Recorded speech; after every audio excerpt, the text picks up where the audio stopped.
Hello and welcome to Superpower Broadcasting. I'm Kevin Castley. Thanks for being here this evening. Tonight we're going to be talking about the election. We're going to be continuing with the coverage, of course. What? Yeah, there hasn't been that much new data, but there have been new votes counted, and we're going to get into it. However, we're also going to be joined tonight here with Net7. So here we go. Let's bring Net7 in the studio. How's it going, Net7? I'm doing good. How about yourself? I'm pretty good. I just, I got home. I'm down to cover the latest results and everything. But before we went live, you mentioned earlier that you had some things to say for the stream. So feel free to share your thoughts this evening. And thanks for coming on. No problem. So, like I mentioned to your viewers last night, I was working as a temporary adjudicator over at the Maricopa County Recorder's Office, and I was, working there. But I came back today and find that that the area in the parking lot has been partially gated off. And I looked it up early before I came to work in the news, and I saw these what were called these free speech zone signs, which again, as a person who has leaned libertarian all my life and has very much championed freedom of speech, the idea of putting up a free speech zone sign just I violated everything in my personal beliefs about people's right to peacefully protest and please peacefully voice their concerns. So the recorder's office, put that stuff up, these gates, to essentially kind of keep the protesters out that you've probably seen your viewers have probably seen in the news, who are bringing up concerns about their ballots, and again, if people have a legitimate concern about their vote being counted, well, they should be able to be heard, so long as they're peaceful and they're not violent. Okay. Now, last night, like I mentioned, a couple nights before, like I mentioned, the protesters last night. Well, technically, shoot, it's so late. So the protesters on the 4th, Wednesday night, were peaceful. Things, sometimes there were conversations that got tense, but not really tense, more like confrontational. But there was never any violence. They didn't smash any cars. They didn't, spray paint any cars or try to break into the building or assault anyone of that matter. And when I came back today and found those, free speech zone signs, I just felt that it was an affront to, people's right to peacefully protest. And there were protesters out there outside the gate, kind of in the corner.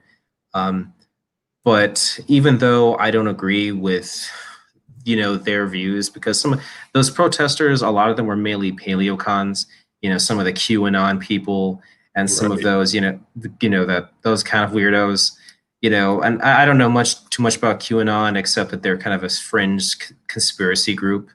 Yeah. And you should have been hearing some of the things these people were saying, but at the end of the day, I've always believed in freedom of speech. And so I went to one of the ladies who was in charge, and I turned in my badge and I said, look, I'm sorry to do this, but I'm resigning in protest because I do not believe in so-called free speech zones. And I feel it's a violation of my personal beliefs. And so I essentially resigned from my temporary position. I don't want to give your viewers that it's a very big deal. Again, I was just a temporary adjudicator. I was making $12 an hour just to, help with the tabulation process. But to me, it was like, look, I'm not going to be a part of a process in which people are, when the recorder's office is essentially putting up free speech zone signs. It's a violation of my personal beliefs in that people's right to speak their mind. Yeah. Yeah, no, I mean that's good. You stand on your principles, and if you don't stand on your principles, what's the point of anything at that point, right? I mean, that's one of the things that I do here. One of the reasons I started this channel was to try to foster the resolution of cognitive dissonance in politics. You know, and I think, you know, just in terms of a broader point there, because I tend to relate that, especially in some of my earlier videos, to the hawk pill. I think that if people resolve their cognitive dissonances and they take a firm and consistent stance with their principles in all areas, most of Kyle's fans that are, you know, liberal leaning people, or at least they used to be, and do believe in Western rights and whatnot, they're going to come around to our side. There will be some they're going to resolve their cognitive dissonance, and they'll actually just straight up say, oh yeah, you know, we're straight up fascists or whatever. But most people, they haven't really thought it through that far, and most people aren't necessarily in a position where they would say, you know, I'm going to turn down a position here as a result of my convictions. That takes you know, that takes some balls there, and so, you know, big ups to Net 7. So we've got some people joining us tonight. We've got American Madhouse, that's Henry. We've got Maximus the Great. We got Progressive Apostate, that's Mike. RDF Net 7. Net 7's just linking a tweet of his. Let's see if I can get the tweet up. Yeah, it's just the link of the tweet to, you know, my video that I made while I was there, you know, just kind of explaining what I was about to do. Just because I was in the tweet, I hashtagged, you know, the Arizona Libertarian Party. I hashtagged, you know, the RLC, the, you know, Republican Liberty Caucus, and even the ACLU Arizona chapter, because, you know, it's these groups I feel are in the best position to, you know, essentially call out, you know, this violation of, you know, people's right to peaceably assemble and express their views, you know, but in this case, their concerns, you know. And the recorder Adrian Fontes, who is a self-described democratic socialist, he was a big Bernie Sanders supporter back when he was running in 2016 for his office, the recorder's office. You know, instead of building bridges with the people trying to alleviate their concerns, and, you know, instead of you know, trying to alleviate people's concerns about their ballot and their vote, which is a legitimate concern, everyone's vote should be counted, you know, he's essentially going about it wrong by putting up a gate and saying, oh, free speech over there, not over here, go away. You know, I think it's ridiculous. Right. Yeah. Well, what do you make of the direction that everything's kind of been going? Because I'm just looking here. It's saying that there won't be any new data from Maricopa County until Friday at 11 a.m. So that's basically, we're still about 12 hours away from hearing the new results from the early ballots, saying that they've got about 204,000 early ballots to release data on still. Well, what do I think about that? It's obviously a long process. It takes time. And Mitt Romney actually came out with a tweet just recently. And he was explaining that, you know, in that tweet, and I thought very eloquently, you know, that the process is often long. It can be frustrating, but the votes need to be counted. And if, you know, there's irregularities, they'll be investigated and they should be ultimately resolved in the courts. You know, and I think that, you know, this is part of the process of a republic. You know, it's not we have to take it's best to take the time needed to get an accurate result, you know. But I understand people's concerns, and if people have a concern, they should obviously be able to voice those concerns peacefully. Right. We have Henry joining us here tonight. I'm just clipping out that tweet so that the viewers can see Mitt Romney's statement here. This was from 6 hours ago on Twitter that Net7 was just referencing. We'll bring that up here. This is from Senator Mitt Romney. Counting every vote is at the heart of democracy. That process is often long and for those running frustrating. The votes will be counted. If there are irregularities alleged, they will be investigated and ultimately resolved in the courts. Have faith in democracy, in our Constitution, and in the American people. So that's his statement over there. But we've got Henry here tonight. How's it going, Henry? Pretty good, man. How about you? Yeah, I'm pretty good. I've been, following the developments today. New York Times still, it's impossible to call Arizona right now because there's still, another 200,000 plus votes to come out. Yeah, I think it's crazy that they called it so early. I mean, I don't know. I still think we're kind of almost in the same situation we were in yesterday, except that I guess you could say that it seems more likely that Biden's going to win it. It seems likely he's going to flip Arizona, or not Arizona, sorry, Pennsylvania and Georgia.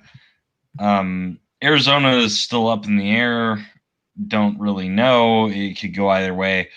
And who knows about Nevada? I mean, that's like days out or whatever.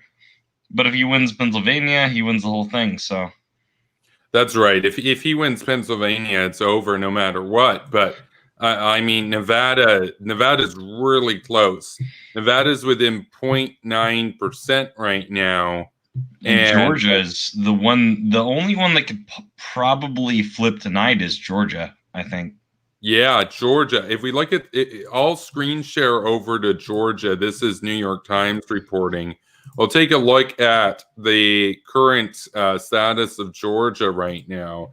I've already got it highlighted in here. More than 98% of the estimated votes have been counted thus far. We're at, get this, 49.4%. So yeah, the update here for the viewers, if you were here last night, you would have remembered there was about a 20 or 23,000 vote difference or something. Now it's about 1/10 of that. They're down to a difference here. Donald Trump has 2,448,081 votes, 49.4%. Joe Biden has 2,446,814 votes, 49.4%. You do the math there. They're within about 1,300 votes of each other currently. That's crazy. Yeah. That's about 5 million votes. That's basically 5 million votes. And they're within, on that, about a half of a thousandth of the actual count.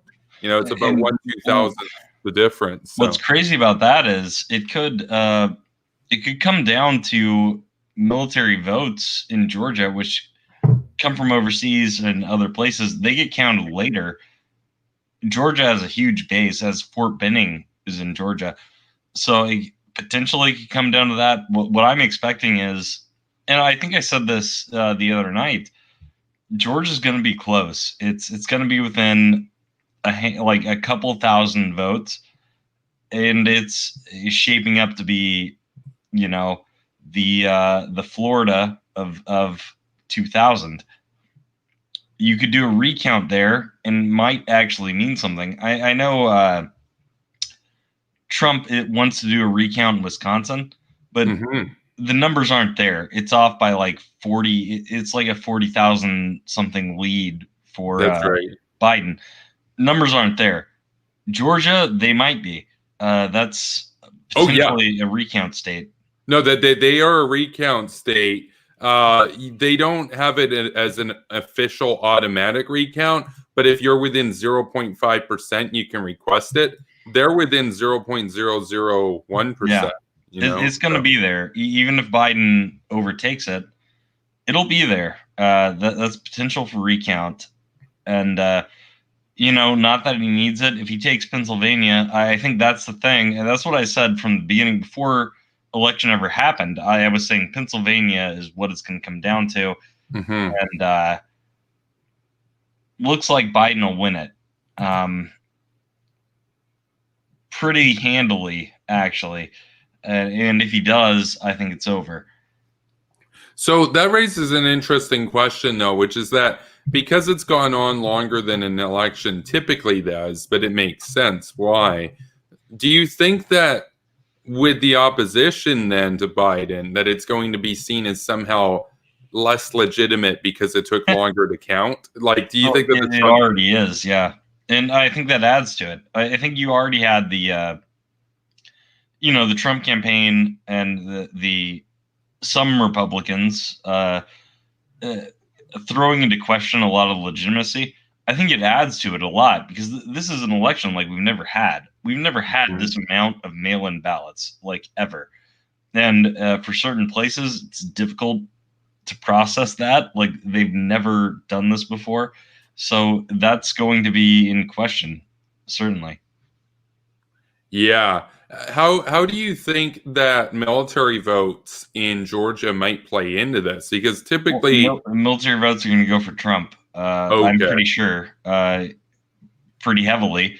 And so if Georgia is within a couple thousand, and military votes it's going to be a tiny number.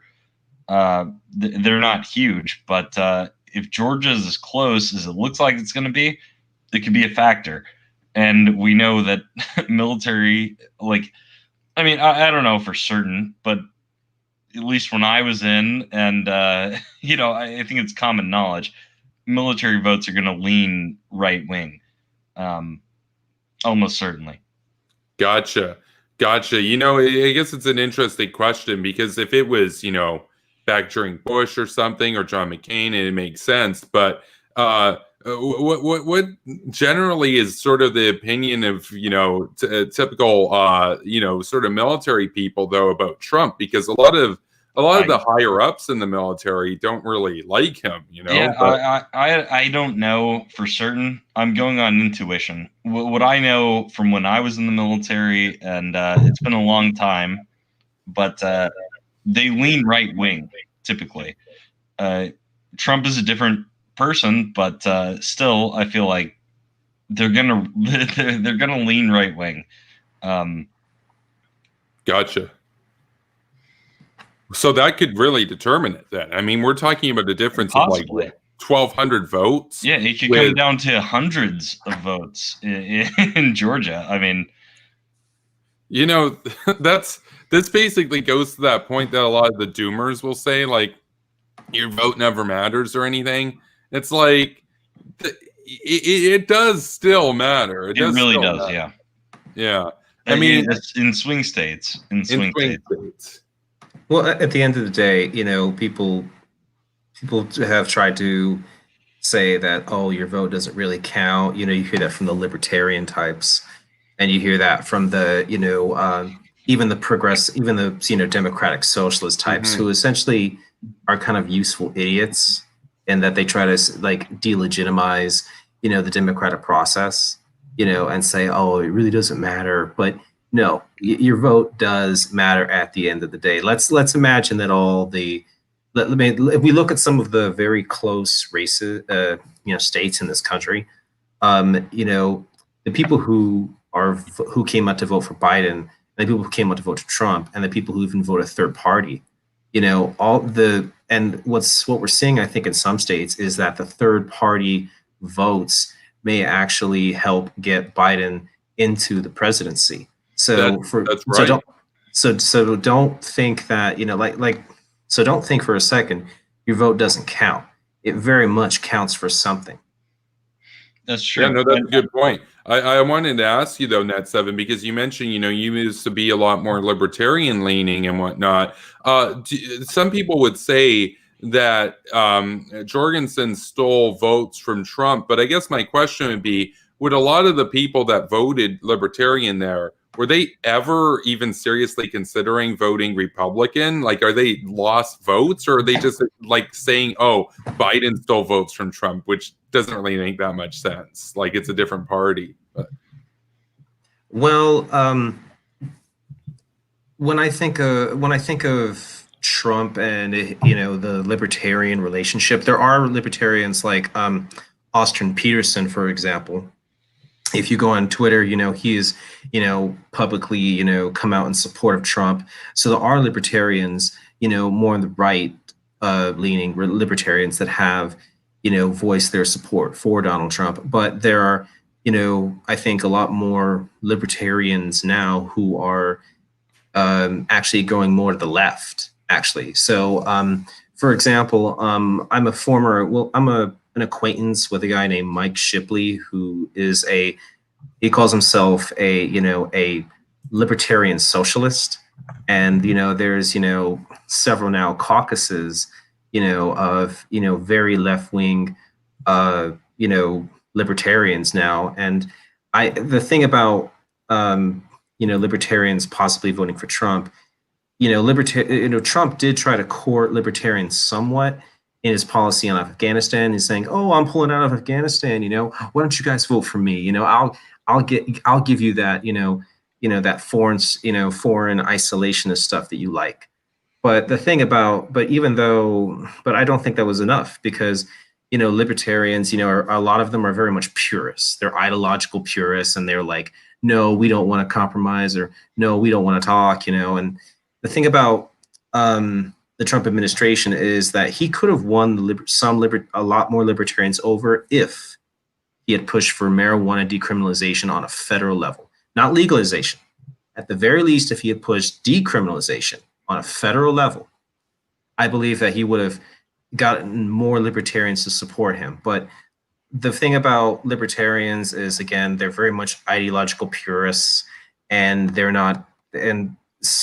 very much, set in their ways. Yeah.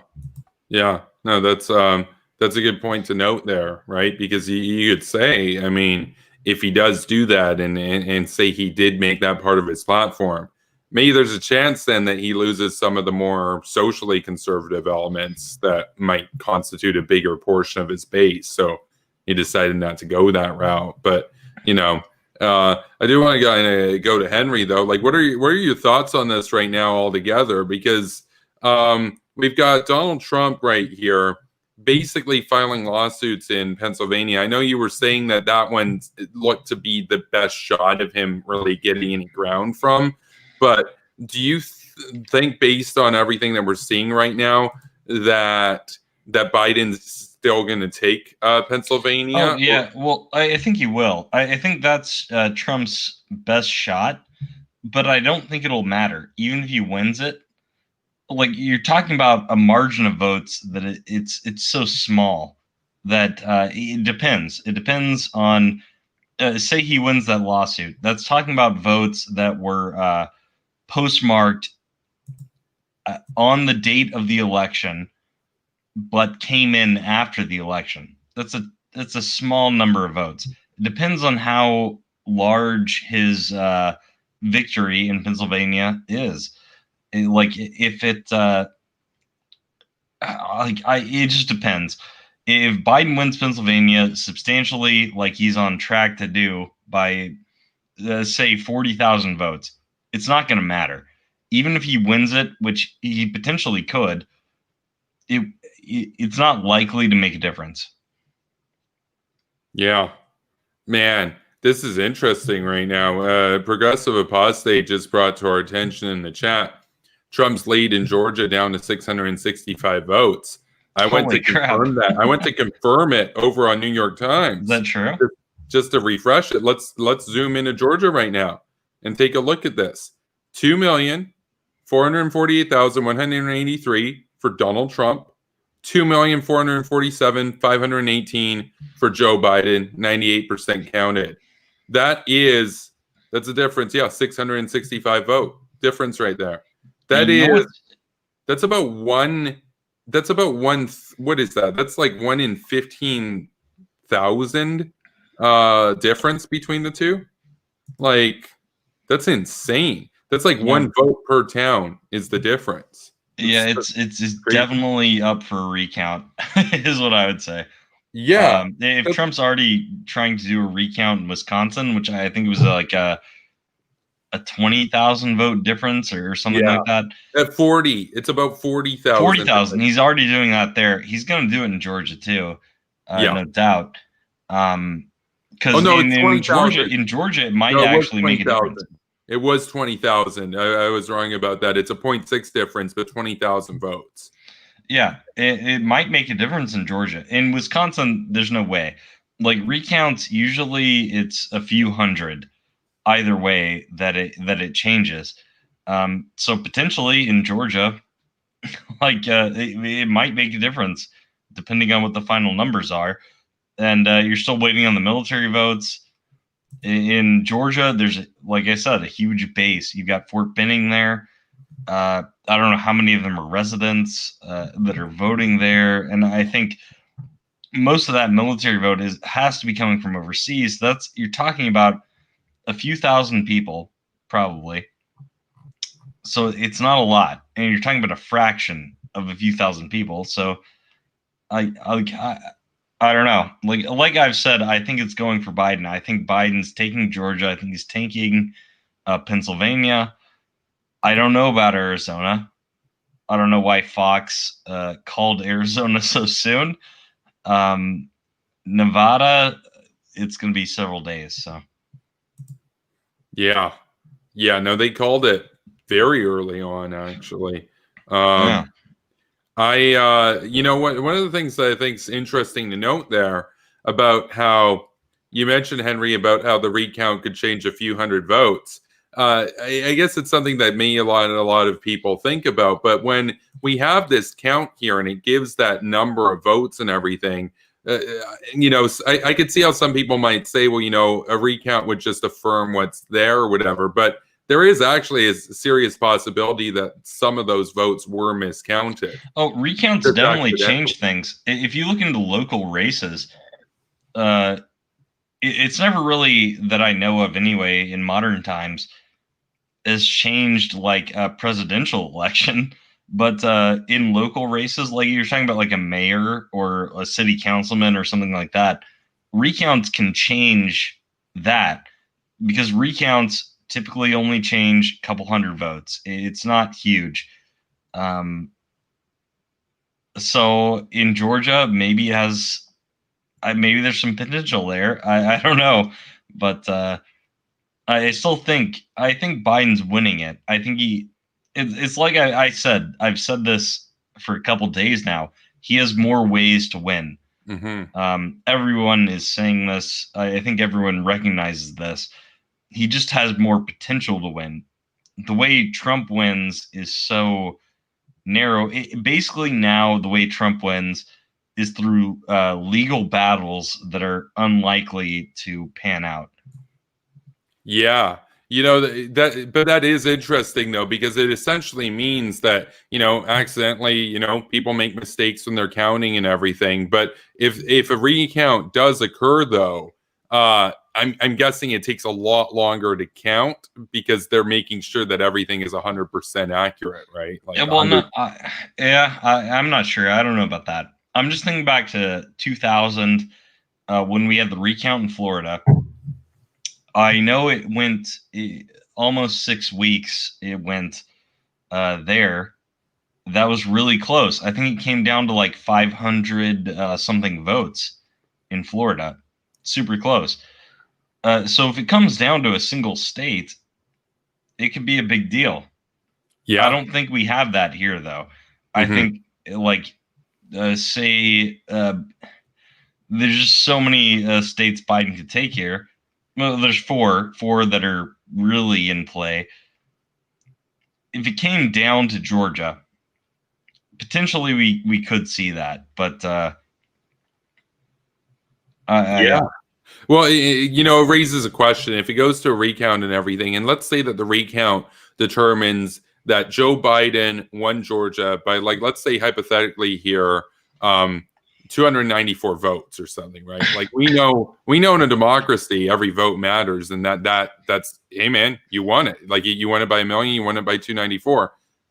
There's going to be Trump supporters and stuff out there that are just going to think it was rigged or something stupid. Yeah, and that's when it comes down to that is when voter fraud actually does matter, because like voter fraud always happens every election, every time. It's about the impact of it. was it large enough to matter? If it's down to a couple hundred votes, maybe it does matter. It's hard to say. Like when you're talking about margins less than 1,000, everything is on the table, man. Like recounts, human error in the counting, and like we know from this, we've had mail-ins, we've had all this stuff. So different from normal times. It's all on the table. If it comes down to being that close, it's on the table. But the thing is, that matters if it's a single state like Georgia. Potentially it could be, but I don't think it's going to be that way.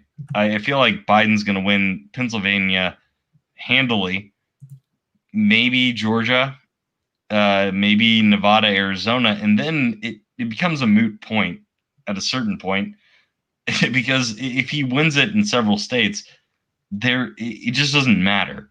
Yeah. Like at a certain, like once he has several ways where he's already won it, it becomes irrelevant.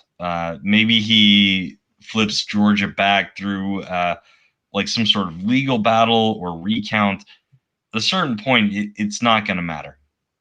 Yeah, there is a way that it could matter. So, like, let's say that Trump holds Pennsylvania and he holds North Carolina and he wins Nevada, but Biden comes ahead in Arizona. And then it would come down to Georgia, and if Biden takes Georgia, then it would give Biden the White House at 280. But if Trump takes it, then it gives Trump the White House with 274. That's really the scenario there, because it's looking more like Biden has a better chance in Arizona than in Nevada. But he might just win both Arizona and Nevada, you know, in which case it's Pennsylvania that matters for everything. And like, even with all this, even if he loses Georgia, but he wins the Pennsylvania, then it's still over for Donald Trump. Yeah, it's what I'd said from the beginning is it could come down to Pennsylvania. That's what the campaigns thought. And like I said from the start, they know better than anyone else. They have the internal polling. They know better than the news, than any of us, what is going on.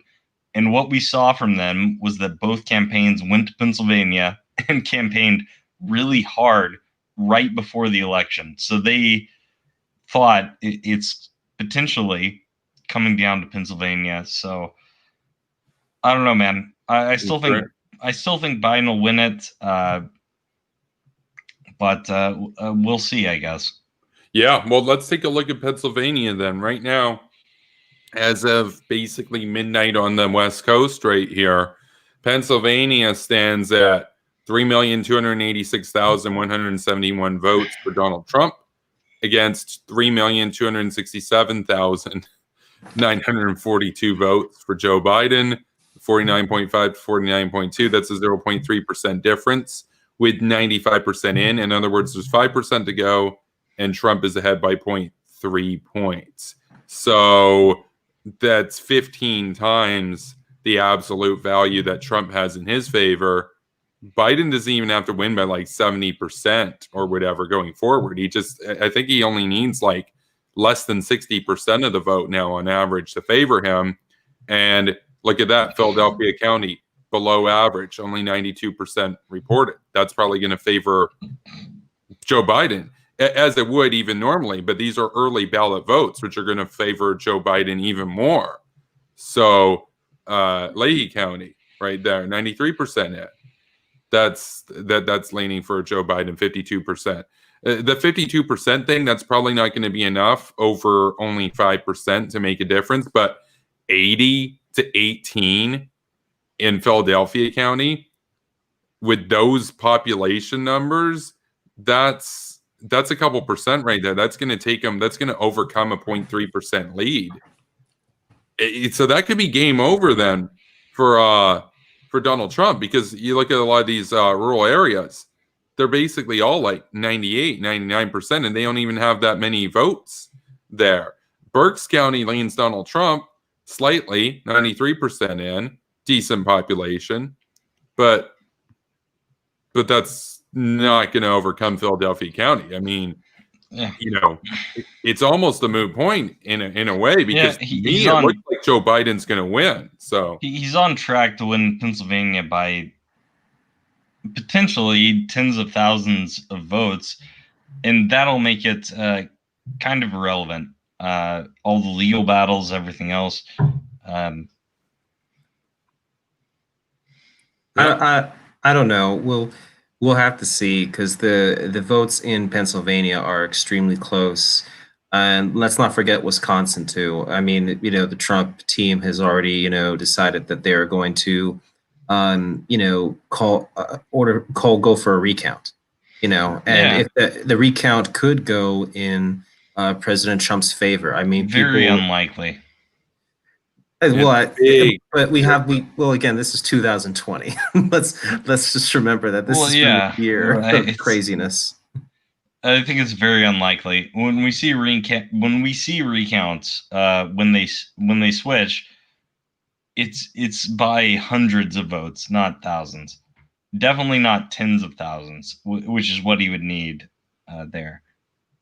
Yeah, and it would have to go in his favor too. It's potential that you recount it, and instead of Joe Biden with 1.63 million to Donald Trump's 1.61, you recount it, it could be 1.631 to Donald Trump 1.609, for example. It could go the other direction with Biden actually picking up some votes. Who knows?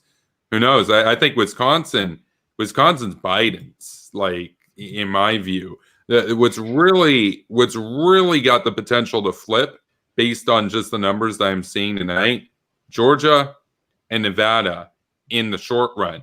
Pennsylvania, still 5% to go. That could take a while to count. But they're saying most votes will be counted by Friday, November 6th. Well, 95% is most votes. I hope we'll get some new data out tomorrow or today, basically, depending on which time zone you're in. Nevada, 11% of the vote to go.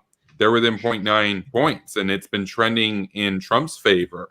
So as they count more. So, well, this is why we need voting reform. This is why we need to improve the process of voting. Let me describe how voting goes. You go to the polling station, right? They over here in Maricopa County, you give them your ID or your voter identification along with some other, form of ID. So that way they can verify who you are. They have this like little screen kiosk thing, which you go through a select group of some prompts with, the poll worker. Then it finally, to confirm that that's you, that's your address, and that's all your info, and that's your party. And then finally, once all that stuff is taken care of, it then sends that information off to another machine and prints off your ballot.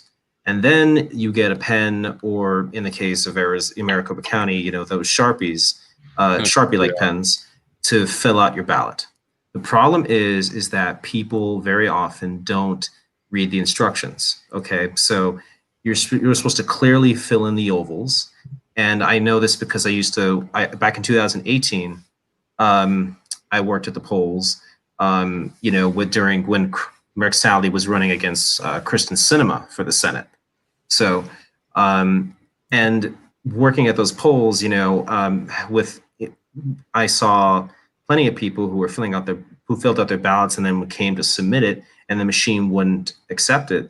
And so then we'd obviously look at it, and then we'd find that, they hadn't filled it out properly. Instead of filling in the ovals, they would do slashes, or they would do X's, or they would, instead of filling in the oval for the candidate's name, in the write-in section, they would fill out the candidate's name and then circle that oval.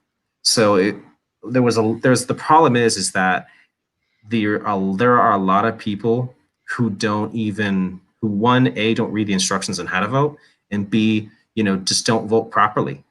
So as a result, that skews things in itself. And I think there needs to be civics classes on how to properly, fill out your ballot and vote for, high schoolers and even adults. Because when I was working the polls in 2018, I saw a lot of people, and in particular Spanish speakers who, didn't fill it out properly, and we had to go explain it to them properly, so that way we could get their ballot, accepted through the machine, which would scan it and then just.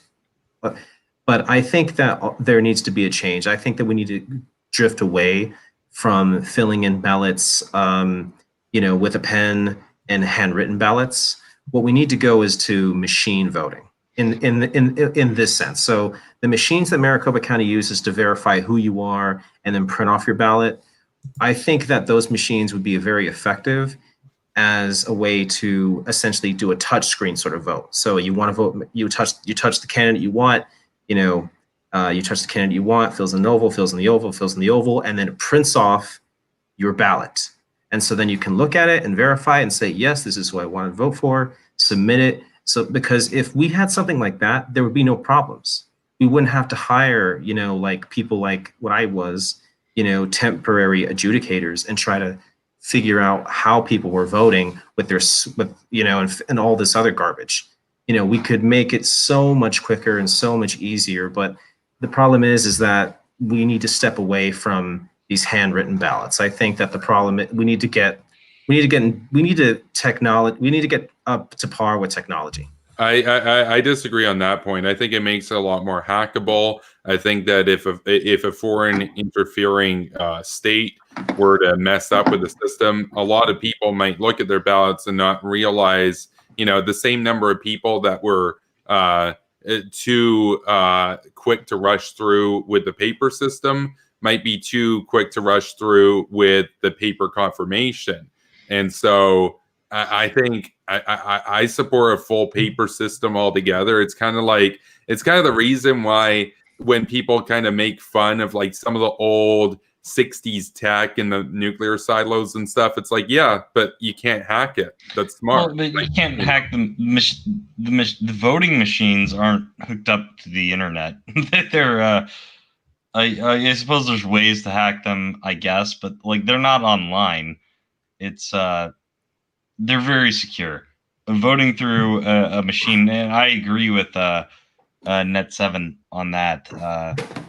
It's a better way. It's a quicker way. It makes it's easier.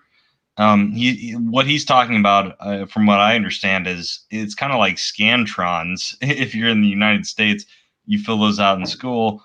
There's ways you can fill them out where it's not going to count your answer.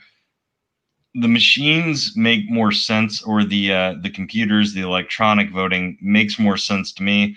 I think it's easier to calculate. It's less hard to fuck up, basically. Exactly. And it's not online. Like hacking it.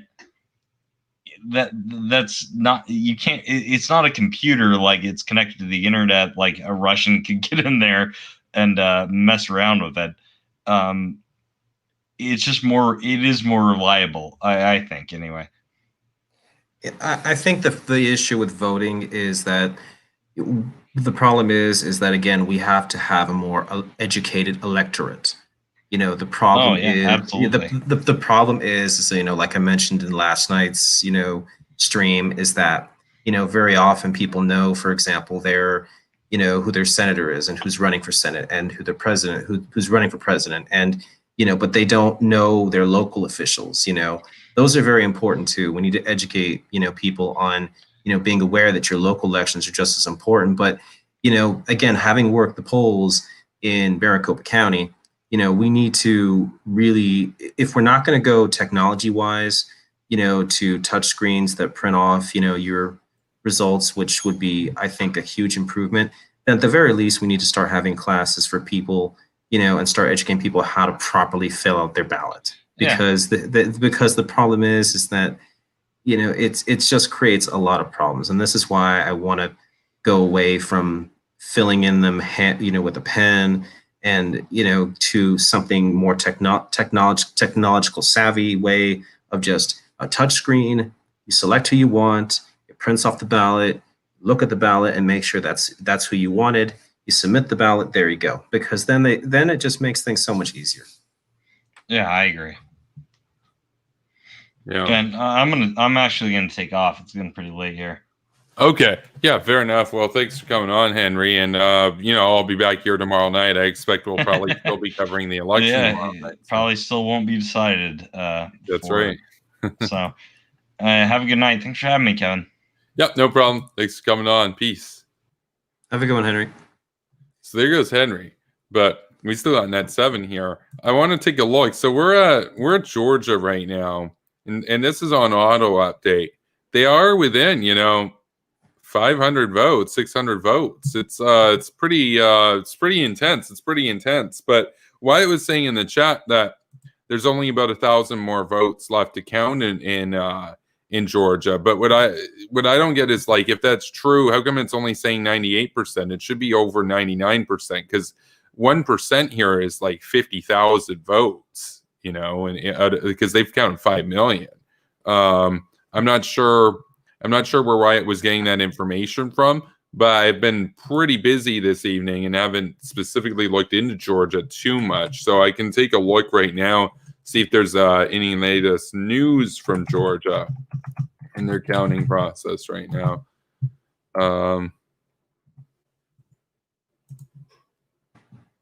Well, I like to do mathematics in my head sometime. I think it's more challenging and it's fun, but I can't calculate that in my head. Well, no, it's kind of hard. Well, I know for a fact that if that's an accurate statement, 98 and not 99%, at a minimum, there's 50,000 votes to go. But well, if you look, it says greater than 98% of estimated voters. So I think maybe it's just trying to give you an estimate, but that's true. No, that's a good point. That's a good point to make note of, that if it was 99%, would it actually say more than 99%? Because I'm just looking around at all the counties. Nothing says more than 99%. You know what? It might actually be the case that they just use more than 98% as a stand-in for everything above that. So they don't actually have more than 98 and then more than 99. Because everything else is like, some of these here are like, for example, if we go to we can't see one right here, but if we go to a different state where others haven't been counted all the way, I'll say like 97%. It won't say greater than 97%. So you know what? It could actually be right near the end.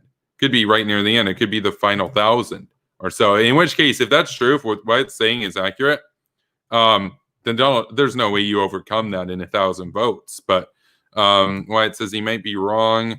I think the Dems are relying on Clinton County carrying Georgia, but there are 9,000 military votes coming.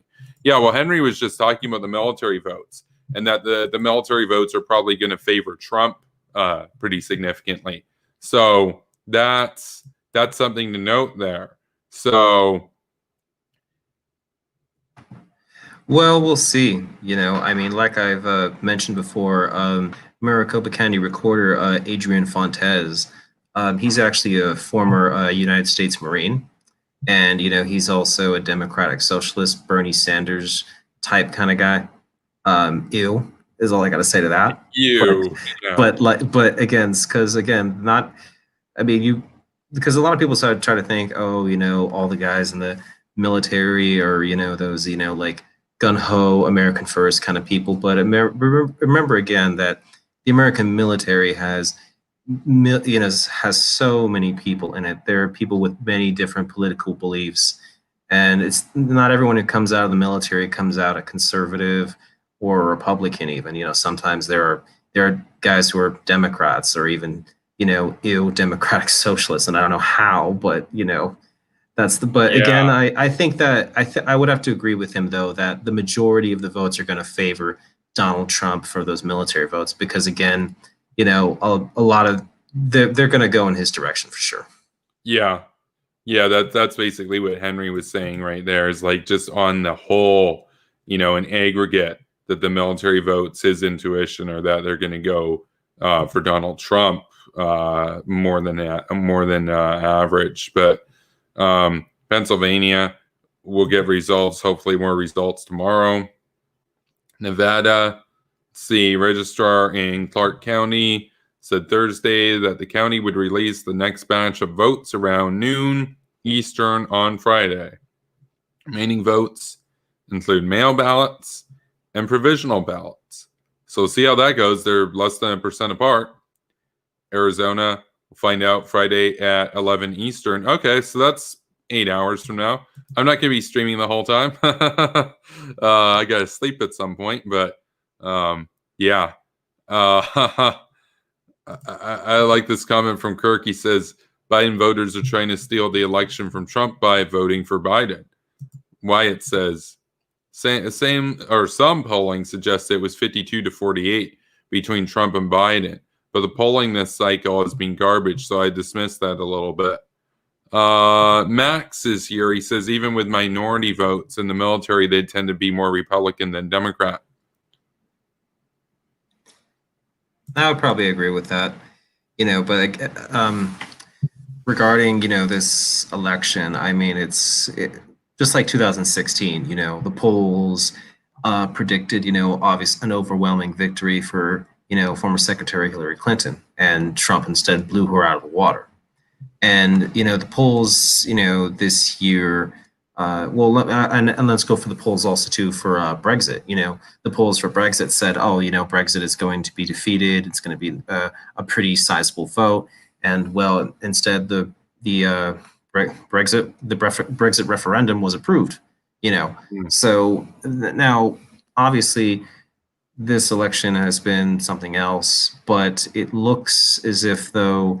Because there have been some pollers who said that Trump was going to win a devastating victory, that he was going to get, but there were people who were saying that, Biden's going to win devastatingly. But this election has been somewhere in the middle, to where it looks like Biden's going to clinch it with just that 270 mark, just barely.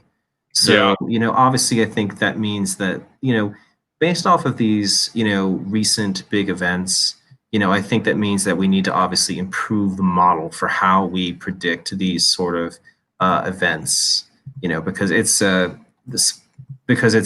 again, the pollsters in 2016 were wrong. They were wrong with Brexit, and they were wrong even now. Those who said Trump was going to win by, a devastating victory, and those who said, oh, Biden was going to win by a devastating victory, they both are wrong. It looks as if Biden is going to clinch it just by the skin of his teeth with those 270, right on the dot.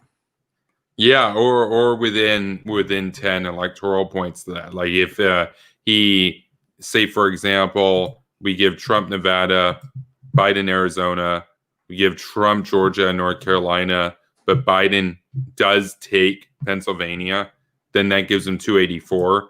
But it's also possible that Trump takes Arizona, then it's 273 to 265. It's going to be a very, very close election electorally. In the popular vote, it's not close.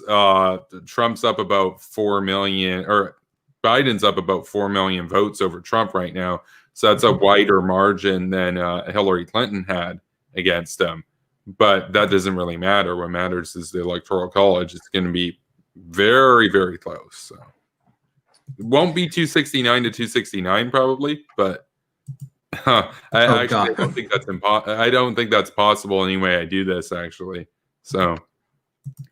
Oh God, a 269 scenario would be utter hell.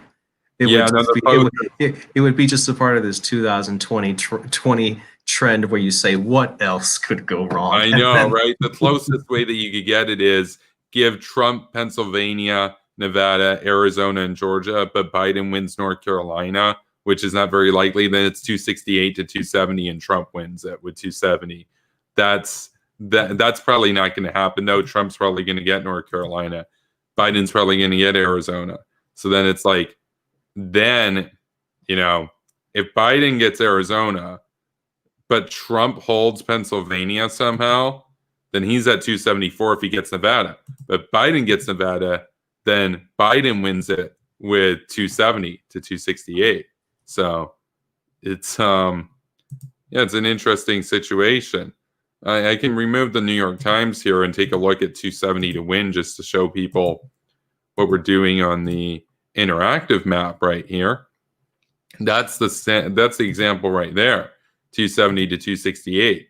If Biden takes Arizona and Nevada, but Trump gets Georgia, North Carolina, and Pennsylvania, Biden wins. We switch it around, give Trump Nevada. If Biden takes Pennsylvania, it's big win. But if we give Trump Arizona, then even if Trump gets Arizona and Nevada, but Biden gets Pennsylvania, then it's still Biden's. But those are very close numbers. So.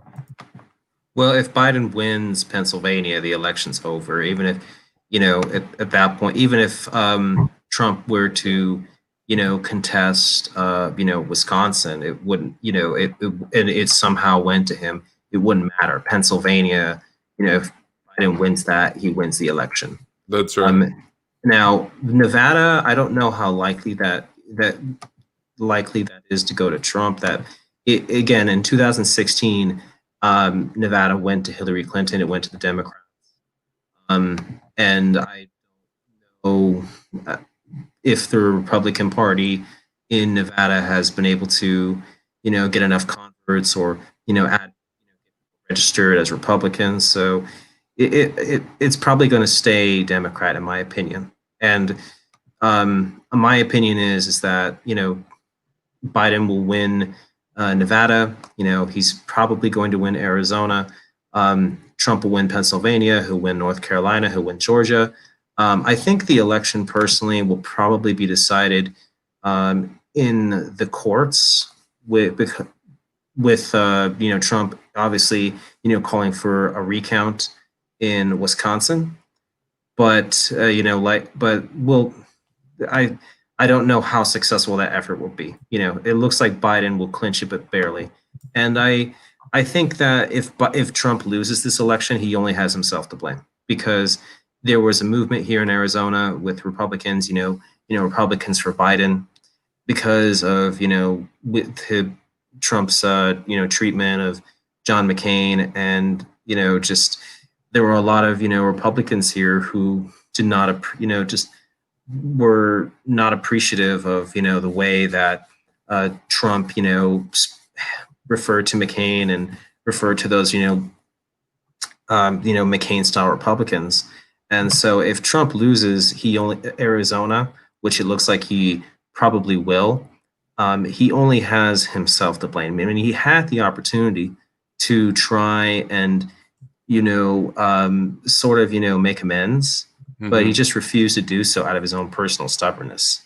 And the fact of the matter is if he loses Arizona, again, he only has himself to blame in that regards, because there certainly were plenty of Republicans, who voted for Biden. Because again, I've spoken to your viewers about the demographic voting changes in Arizona. We've had a lot of people from liberal California, liberal Chicago, Illinois, liberal New York City, New York, come in, and change, the demographics of this state more blue.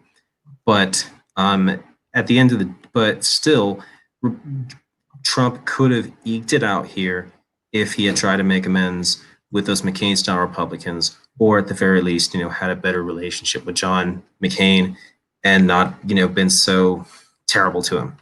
And yeah, no, absolutely. The fact that, the very fact that, John McCain's widow and John McCain's daughter endorsed Joe Biden is very telling, Yeah. And I'm not a big fan of John McCain in every way, because I'm a big mixed martial arts fan, and John McCain nearly killed mixed martial arts in the 90s, with his, trying to ban the sport. But at the end of the day, if Trump loses Arizona, he only has himself to blame and nobody else. Yeah, no, definitely. And I know I've gotten into arguments with people, even hawks that I get along with usually, about, are the neocons, are hawkish people in any way, any significant voter base? And I made the point, I'm like, look, even if it's 2% of people, well, elections typically come down to like a 1 to 3% margin. So of course it matters. Of course you go and piss off a bunch of the more McCain style, Bush style, Reagan style type conservatives, and you're the Republican president. Of course that's going to come back to bite you. Don't be shocked when Colin Powell goes out and endorses Joe Biden. Don't be shocked when former presidents in your party aren't a fan of you. Don't be surprised when John Bolton, lifelong Republican, campaigned for Goldwater at 15 years old. Don't be surprised when he says, yeah, I can't vote for Trump, I'm going to write in a conservative. He didn't vote for Biden, but he also didn't vote for you if you're Donald Trump. So yeah, that's him, man. That's him. And you know what? He deserves it. He absolutely, completely deserves it. If I was eligible to vote in this election, I would have voted for Joe Biden. But if I couldn't vote for Joe Biden, I would have written in John Bolton. I would have written in Mitt Romney. There's no way in hell I would ever vote for Donald Trump. So it just alone, by the way, I could agree with Trump on a bunch of stuff. And I do agree with them on some stuff. But what he said about John McCain alone is completely disqualifying. So that's what he did essentially represents, the fact that yes, a paleoconservative can win a national election, but will they win re-election? If Trump, the problem is that in 2016 I voted for Trump.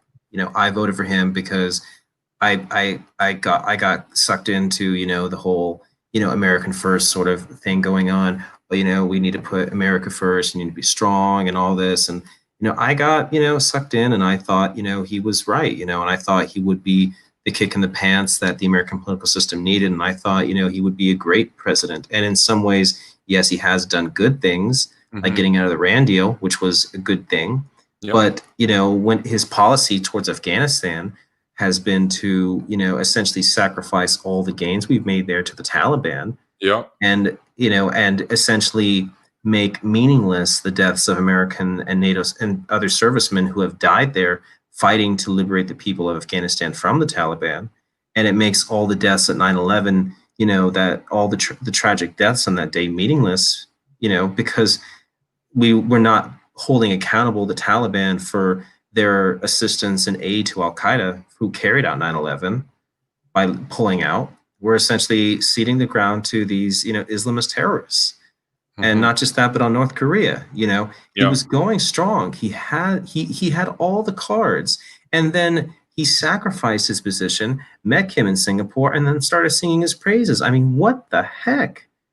I mean, it was just ridiculous. And and also too, his trying to cozy up with the CCP, instead of maintaining being strong there, and solidifying our alliance with Taiwan and with India, he started trade negotiations with the CCP. And we know that the CCP will not stand by any agreement it makes with any nation. It's nothing but a piece of paper to them that can be thrown aside. And now Trump is trying to be all strong on the CCP, but, a little too late, too long, too late, pal. Yeah, no, absolutely. Absolutely. I wish that Trump's policy on communist China was as good as a lot of his rhetoric when it came to economics and everything, And I mean, I've talked about that on the show before and everything. It's unfortunate that he had a lot of tough talk on North Korea. He had a lot of tough talk on communist China. And then he meets these figures and he falls in love. And he's like, wait, the people worship you? That's awesome. And you're like, oh, it's embarrassing, man. I mean, can we just get somebody who's got the rhetoric of the early days of Trump on communist China and North Korea, but who's into total bootlicker? Like, imagine it was Douglas MacArthur or Curtis LeMay was president, and they were running in 2015. They would have said a lot of the same stuff about North Korea and communist China, except you know what they would have done if they met Kim? They wouldn't have met Kim because Kim would be 6 feet under. So that's what would have happened. I mean, I'm tempted. I'm almost 30 years old right now. I haven't made a political career. I wasted a lot of my life, just drifting and not doing much. But if I had, started young, definitely in politics and come to where I am now on my political views, I would be gunning to run for president, one day. But I think that we need again a new Republican Party, yes, which is focused on being strong internationally. We need to reject the paleoconservative and paleo-libertarian isolationist infiltrators who have come in and tried to make America weak on the global stage. We need to also stand up for freedom, and we need to revise our foreign policy to say that, look, we're not going to recognize dictators and despots like him, like Putin, like the CCP, the Chinese Communist Party. We're not going. These organizations are criminal, and these people are criminal, and we have to, reject, this idea that, America first means America retreating from the global stage. No. We have to think that the interests of the United States and interests of the West and the interests of the freedom-loving world means that we have to look global, in that we have to understand that dictators and despots, like I mentioned last night, are not interested in simply ruling little fiefdoms. Yeah. Their goal is first, local control. Second, then after that, regional control. And after that, global control. Look at the Kremlin, look at the CCP, look at Kim. They're not interested in, negotiating. Negotiations with them are useless. They're not people like you and me who are rational. These are dictators and despots, and they have to go. Yeah, no, they have to go. They have to go. That's basically it. I mean, my policy on it is basically they're done. For those that were loyal to the United States and those that were despotic but still loyal and did good work in helping the Western Alliance and everything, such as the Mohammed bin Salman, for example, in Saudi Arabia, pressure to reform after the enemies are defeated. But if you're in the axis of evil, you're done. You're done. There's no way out of that. I mean, the only people who get the option to reform are those who have been loyal to the West so far. Yep. I'm thinking of people like Pinochet back in the day, people like the Saudi Arabian monarchy right now. Those guys get the opportunity to reform. Here's who doesn't get the opportunity to reform: Erdogan, the Ayatollah, Kim.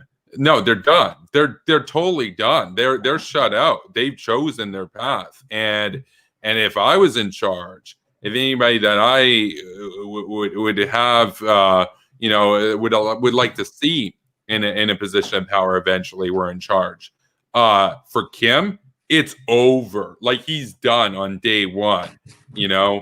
and then Iran is done on day two, and Turkey's done on day three. Russia and China, yeah, you have to be a bit more subtle about it. You got to go about the economic approaches and everything so that the people rise up and they come for the leaders on a silver platter. No, the only dictators that are getting out of this alive are like the dictators in Saudi Arabia. If they decide to peacefully transition over to a more democratic system, they get the opportunity because they've been loyal allies. But the rest of them, no, they're done. They're done. We know that North Korea won't negotiate in good faith. Saudi Arabia, if all the other countries are like liberated and stuff, and you tell Saudi Arabia, hey, like, you guys got to pass for all this time, but you got to get your act together right now. My view is you wouldn't need a war. They would just do it. They would just do it. Well, the thing is about the a neoconservative takeover of the Republican Party is that we also, I think, need to, as you've mentioned, Mr. Castley, adopt a more protectionist policy in terms of our economics, because yes, that's why Trump won. Let's keep it real. Trump didn't win because he was anti-war. You could say Bush didn't really win because he was pro-war. Look, foreign policy for us, it's like our main issue for the most part, for me at least. For most people, it's economics. And the neoliberal status quo has just been so piss poor. They sold out the American worker, or in Canada, the Canadian worker, to literally the interests of the communist Chinese. That's not even hyperbole. Trump was right about that. There's a reason the Rust Belt voted for him. I know it's like a meme and everybody's like, look at how stupid those people are. That's a classic thing, by the way, that I noticed that like all the coastal elites like Jon Stewart and stuff always used to do, which is like, oh, the South was voting for Republicans. Let's make fun of them for being poor and stupid because we're so progressive and we're so inclusive, right?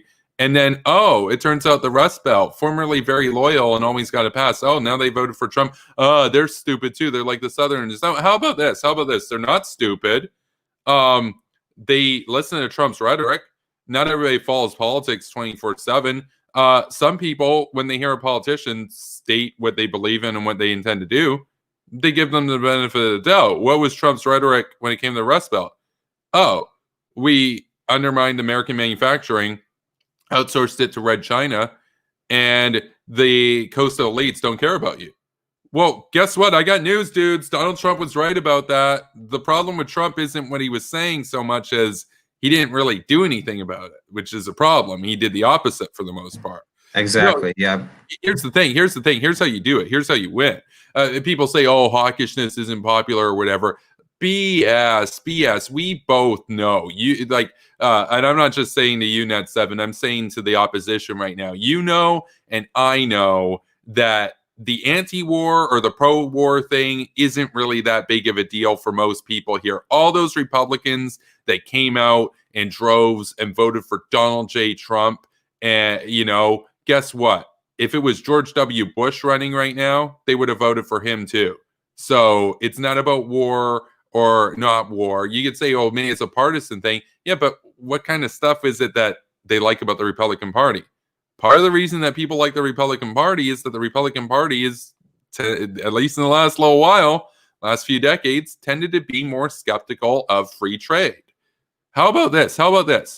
Can we just for once, I know it's like this big meme where like a lot of the Globe Twitter people and stuff are like, oh yeah, free trade and drone strikes. No, how about this? Protectionism and the nuke pill. How about that? Like we get a protectionist on economics who's not willing to sell out the American worker to the enemies of freedom, and also willing to deliver hell via B-52s and B-2s and B-1 bombers to the enemies of freedom. How about that? Because there's a reason that the neolibs, the most they'll ever do is drone strikes against a few terrorists or whatever. Because terrorists, they don't really have that big a GDP. But if you're Red China and you're the world's second biggest economy, oh man, you know what? We should trade with those people. Now, I'm not saying you go to war with them. I'm saying you blockade them. You ship your stuff over to India and all that kind of stuff. No, but that would cost money. Back here. Those people don't care, man. Those people don't care. They don't care. And you'll see this narrative from the progressive media. They'll say, well, oh, you're just racist or whatever. And actually, no, the neoliberal status quo, the one thing you got to give them credit for is that, they're woke and they care about, minorities and stuff. And that's why they're against Trump and ICE and all this. And it's like, wait, do these people really think that the meat CEOs, the meat packing CEOs and stuff that are totally fine to hire illegal immigrants, do they really think that they're doing that out of the goodness of their heart? No, they want to undermine the American laws and American borders and stuff so that they can screw over undocumented immigrants and pay them less than minimum wage, and screw over the American workers that they would have had to pay a proper wage to. In other words, they're soulless, greedy, flagless people, essentially. And how about this? How about we get leaders that have a loyalty to the American flag instead of to whatever corporate logo, corporate headquarters they have, How about that? That's my little rant there. I'm done with the free trade. That's fun. I'm way more protectionist now than I was 5 or 6 years ago, for example, for me. So I totally agree with you. Neoconservative, neoliberals. I don't hate them like some people do. I actually like them, but I think their their policy on trade and economics is flawed, because there were a lot of people that thought, in the 90s that, particularly from the Democratic Party, like Senator Dianne Feinstein, who essentially shills for the CCP and shills for the the Communist Party in Beijing, who she shills for them and is a bootlicker for them, who said, oh, well, if we trade with them, they will democratize. And well, I'm sorry, but I'm still waiting for that democracy in mainland China. It doesn't exist. I mean, it's not very democratic, when you go to, Hong Kong and then say, oh, hey, guys, we're doing away with this democracy you have here. So get ready to be deported to the mainland when you criticize the party. Congratulations. And so we as I think we as neoconservatives too need to adopt a more protectionist policy and really focus on saying that, look, we outsourced a lot of our, manufacturing and working class, jobs over to China because it was cheaper. We could essentially build factories over there, and pay people essentially slave labor like wages, Yeah. and to bring cheap goods into the United States. And I remember having a discussion with someone on Twitter, which you were part of, where that person said, well, don't you think it's good that we get cheap goods? And I responded and said, it doesn't matter if you can go to Dollar Tree or Dollar General or a 99-cent store and pick up something for $1 if you can't pay your rent because you don't have a good paying job. No, And yes. Not to mention that the stuff that you're going to get at Dollar Tree that's made in China is subpar. Does anybody seriously think that whatever little trinket you got over there that's made in China is going to be anywhere near as durable as if it were made in an American factory in Pennsylvania? No way. No way. Even the most pro-free trade neoliberals don't believe that. They know the red Chinese imports are crappy. They know it. They know it, man. They know it. It made this getting a bit conspiratorial right here. But for me personally, there are some neoliberals and stuff on Twitter, mostly people that identify with the neoliberalism of people like Margaret Thatcher, Ronald Reagan, Mulrooney, that I can get along with and everything. They have a really sort of old school definition of neoliberalism. Those people are cool for the most part. It's a lot of the newer sort of people that you think of, like the coastal elite type figures and stuff. No, I really have genuinely come to kind of recognize, and here people are going to say, oh, I'm like a younger Tucker Carlson now or whatever. I don't really give a shit. Here's the thing. I really feel that these people have never really worked like a real job in their life, and they're so out of touch and everything that when they see this sort of benefit that they might experience in their personal life, they're so detached. They're so detached from the reality of the cost that was borne, because most of the deadweight loss, most of the costs that occurred in that outsourcing process didn't affect them at Berkeley or at Columbia or whatever. It affected the people in the heartland. It affected the people in the Rust Belt. It affected the people that don't have parents that make six figures a year or whatever. And yet, and I know this, because, for example, when I will sometimes bring up on Twitter when I talk about the wealth pill and whatnot, say, for a lot of people, if you're a grocery worker, say you're like a 35-year-old grocery clerk living in New York City, it'd probably be better off for you in terms of your overall financial situation for the rest of your life if you were to leave a very dense, overpriced urban area. And I've had these neoliberal-minded people and stuff say to me, they're like, oh, you don't understand, man. People go there for opportunity and everything, and there's more opportunity for education in New York. And I'm thinking to myself, I'm like, have these people ever walked into a grocery store? Have they ever walked into a gas station, seen the worker there who's got gray hair and didn't realize that person probably isn't in this super expensive city so that they can get an Ivy League degree or some shit? Like, no, I got news, dudes. Most of the time, you go up to a 46-year-old grocery clerk in New York City, they're not there paying high rents in New York City so that they can go to Columbia or something. That's not a thing. They're there because they're stuck there because they haven't been taught a culture of saving. They don't know how to get out. They're stuck. And that's people in the urban areas. That's people throughout a lot of the country. That's true in Canada, too. What are the most common jobs in America? Truck driver and grocery clerk. But these people, they have no idea. That's so far outside their conception of reality. They live in a bubble. They really live in a bubble. And you know what? If we want to win and we want to start taking W's in the neoconservative movement and everything, we have to recognize that. We have to recognize that the working people have legitimate grievances and that the economic policies that have been adopted over the last 30 years by and large screwed them over. And if we want to get a serious foreign policy agenda through and want to start taking back our civilization, that needs to be coupled with an understanding that we also need to appeal to the interests of the workers. That's my kind of standpoint on it. That's my little rant there. So yeah, it's because the problem is that very often the Republican Party has sided very often with the corporatist interests, and and the corporations benefited by, shipping American jobs, Canadian jobs overseas to China. And, it would be one thing if China was democratic, but it's not. Yes. There's no workers' rights in mainland China.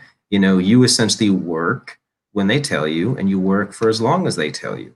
And the Republican Party here needs to adopt a more pro-worker policy, very much more, about workers' rights, and focusing on bringing American jobs back from mainland China. And the thing is, Trump could have done something like that when he was elected in 2016 to 2018, when he had control of the Senate and he had control of the House.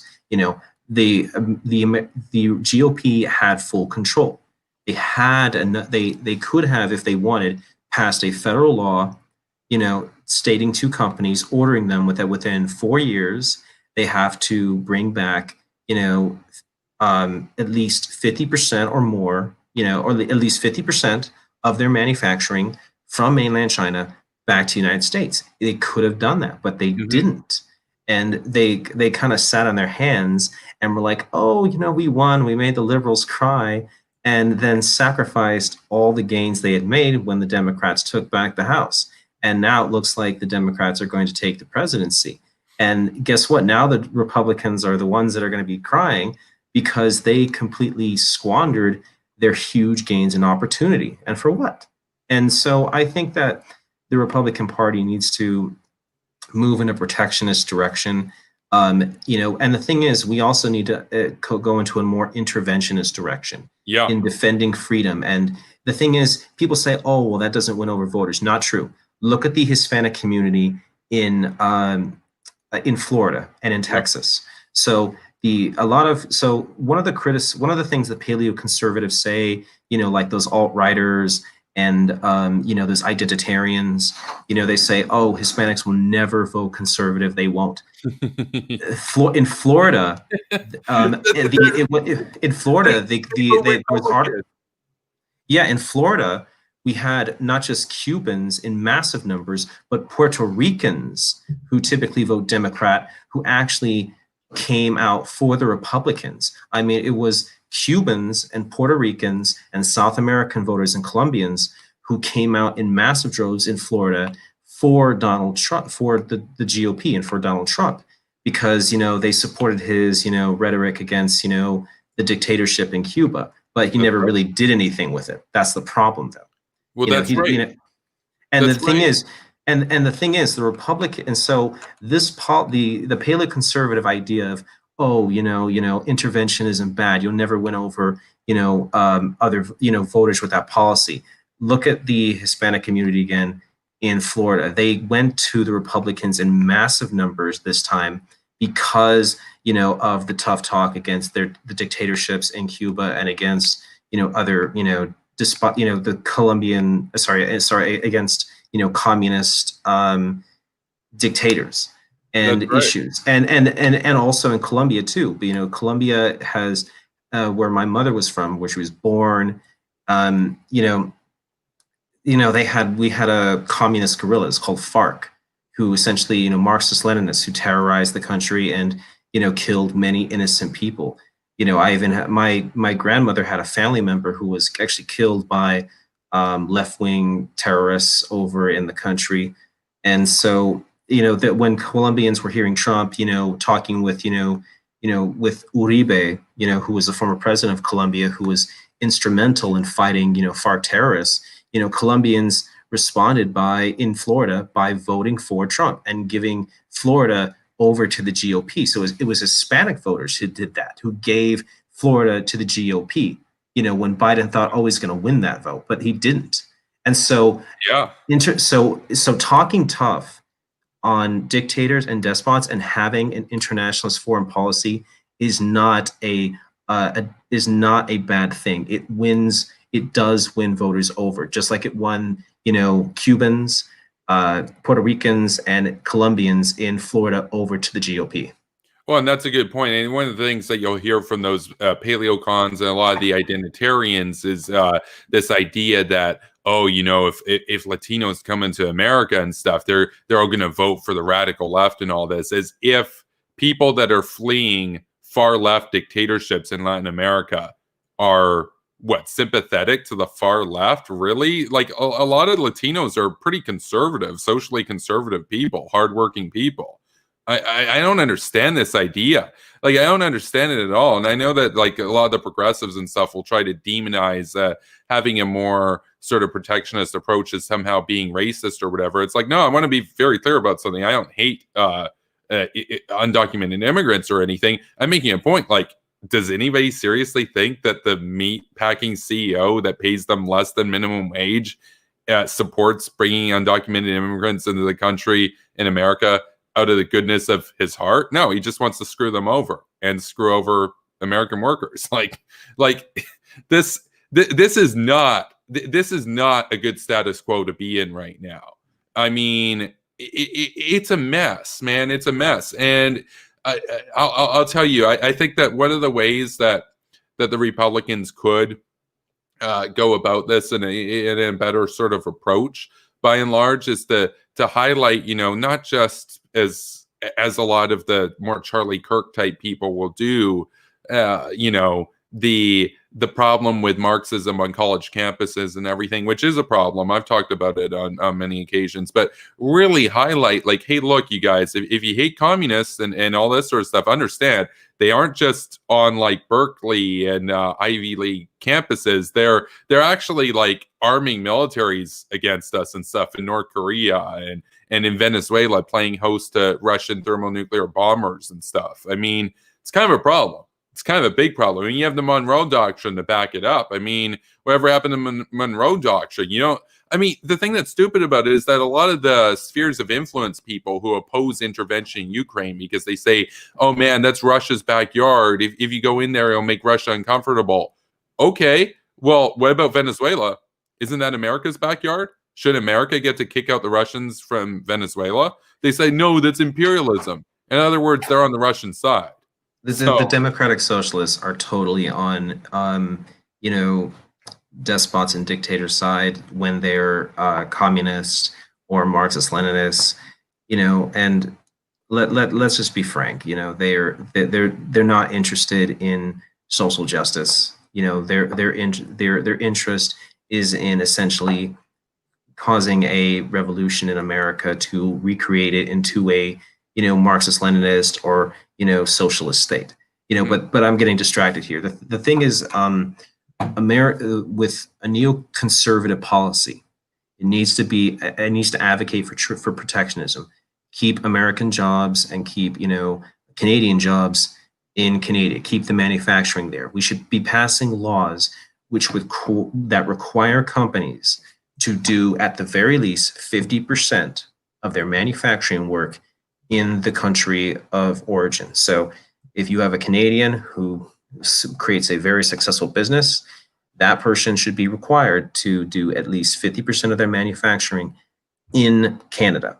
And if you have an American who makes a really great company, that, you know, then that person should be able to be required to do 50% of their manufacturing in the United States. And there are people who say, oh, well, you know, technology is sort of killing away manufacturing. I don't agree with that because, again, I've worked in manufacturing jobs myself. I used to work at a company called Lee Point that, you know, sent over workers to a company called Axon who, you know, builds tasers and, you know, tests them and, you know, video and police video cams and stuff like that. They have tons of people in their facility working, doing manufacturing. Machines, yes, they're a part of the manufacturing effort, but but again, it's the people who run the machines. It's the people who work the machines. It's also the people who do the things that machines that can't. So yes, manufacturing is still important, and we have to bring as much of it as we can back. I mean, all those goods that you get, for example, in the 99-cent store or in the Dollar Tree, or in the Dollar General, you know, you know, those goods had to be manufactured. They had to go on an assembly line, and people here in the United States and Canada need those jobs. And we also need to advocate for, as neoconservatives, a reformed immigration policy too. Now, this is where neoconservatives certainly going to be divided, but I have my personal opinion is this for the United States, because we have a very unique problem. We have 11 million illegal immigrants in the country. It is impossible to deport 11 million people. It's just not feasible whatsoever. My opinion is this: is that if people have come here, look, and they have not broken the law, meaning that they're not a danger to society, they haven't gone and joined a gang, or they haven't committed criminal acts, then all right, I'm willing to offer them permanent residency, and that should be on table. But as for citizenship, I don't agree with that. I do believe that the DACA kids, the kids who are brought here, at a very young age, I would be willing to consider citizenship for them. Right. But I would not be willing to consider citizenship for people who brought their children over here illegally. But I do say, give them, if they're not breaking the law, give them permanent residency. And if they have permanent residency, then they can essentially do everything a citizen can. They can own a home, they can stay here, they can get a job, they can even apply for benefits. The only thing they can't do is vote. They get every other benefit except voting. And I think that that would be a good compromise, because then we would say, all right, we're respecting the humanity of these people. We're letting them stay here. We're letting them work here. We're letting them live here. We're letting them have families here. We're letting them start over here, but we're not letting them change the voting demographics, in the direction of socialism, because many Central Americans, and that's the highest number of illegal immigrants in the United States, typically vote on the left. And we cannot, if we were to legalize 11 million people, that would shift the voting demographics over to the leftists so easily, and they would win any election they want. So I think as neoconservatives, that's a reasonable middle ground approach to immigration. Yeah, I think that as a start is a pretty good place. I would say, especially from a point of pragmatism, like there's no way citizenship is, you can't just you cross the border illegally, but then you stayed a little while, therefore you get to become a citizen. That would be a farce, and it would never get through the House of Representatives or anything. But the thing is, I think once you've got that established, what you can move towards after that's done is have a more stricter border control and have a points-based immigration system where you say, you come in according to demand, but you've got to fill that demand, try to at least fill that from American supply of labor first. And also have, another thing that I would say is that all essential military and medical equipment has to be made domestically, entirely. You can't be in a situation where, oh crap, we're at a war with China, except some of our military components or some of our medical stuff is made over there. That's a problem. No, actually on that, you should be more, not autarkic, but you should be independent. You should be totally independent on all that kind of stuff. But I would say, especially from a point of the politics of it, you're right to point out that even though there are definitely a lot of conservative and Republican leaning people from that come to the United States from Latin America, a lot of them that tend to lean towards the Republican Party are legal immigrants, right? They're not undocumented. A lot of the Cuban immigrants and everything, I think almost all of them are legal immigrants, right? So, or they were born in America. So, and they tend to support the Republican Party. So you're right that if you gave amnesty, but you coupled that with citizenship, that would probably switch Texas and Georgia and potentially even Mississippi over to the Democratic Party. It would make them all swing states immediately. And then get ready for AOC to be the mainstream at that point. Get ready for Ilhan Omar to be the mainstream. Get ready, because now it's not you need somebody like Joe Biden to appeal to moderates that has a chance. Now it's, Democrats always win, so now let's just move further and further left, Then the race becomes moderates versus socialists instead of moderate Democrats versus Republicans. That's how the Overton window would change. So it's a good point to know. Yeah, and well, I kind of disagree with a little bit of your immigration policy, the point system. I because here's the thing. I'm willing to let my mother and my family came from Colombia. You know, it's not like they were really skilled workers, so to speak, but you know, they're very patriotic Americans. They love the country. So I think that when it comes to immigration, we certainly need to be more open with our, you know, our policy, because it's very difficult to for a person to actually come to the United States, like to study here. I think we need to loosen the rules there. Let me give you an example. So in the United States, if someone from, let's say, Pakistan wants to come to the country and go to school here, they have to essentially show their rules are this. Okay, you can go to school, but you can't work anywhere except at the school, and you can only work 20 hours a week. What person can pay their rent, pay for their food on literally being allowed to work 20 hours a week? You know, and again, the jobs you're going to work at school are going to be like minimum wage jobs. You Yeah. can't do that. So the only people who can come to school here in the United States are essentially the children of rich people. You know, we need to make it easier for working class people from other nations to be able to come here, so that way they can get a really good education, you know, here at American schools, and so that way they can go back to their nations of origin and really build them up well, you know, or start companies here in the United States or in Canada. So I think we need we need a reform in how we in our laws regarding foreign students, you know, our F1 visas and our J1 visas. I think that we need to be focused. Our immigration policy in the United States, we need to really push towards, you know, bringing in anti-communists, people who are opposed to socialism to the United States. You know, a lot more Colombians, a lot more Cubans, and even, you know, and also South Koreans, Taiwanese, because we need to really we need to be the party of anti-communism again. You know, the Republican Party needs to be about protectionism, you know, protecting American jobs, bringing them back overseas, getting people here in the United States working, giving them good paying jobs. We also need to be about, you know, anti-communism, standing up to, you know, left-wing socialism.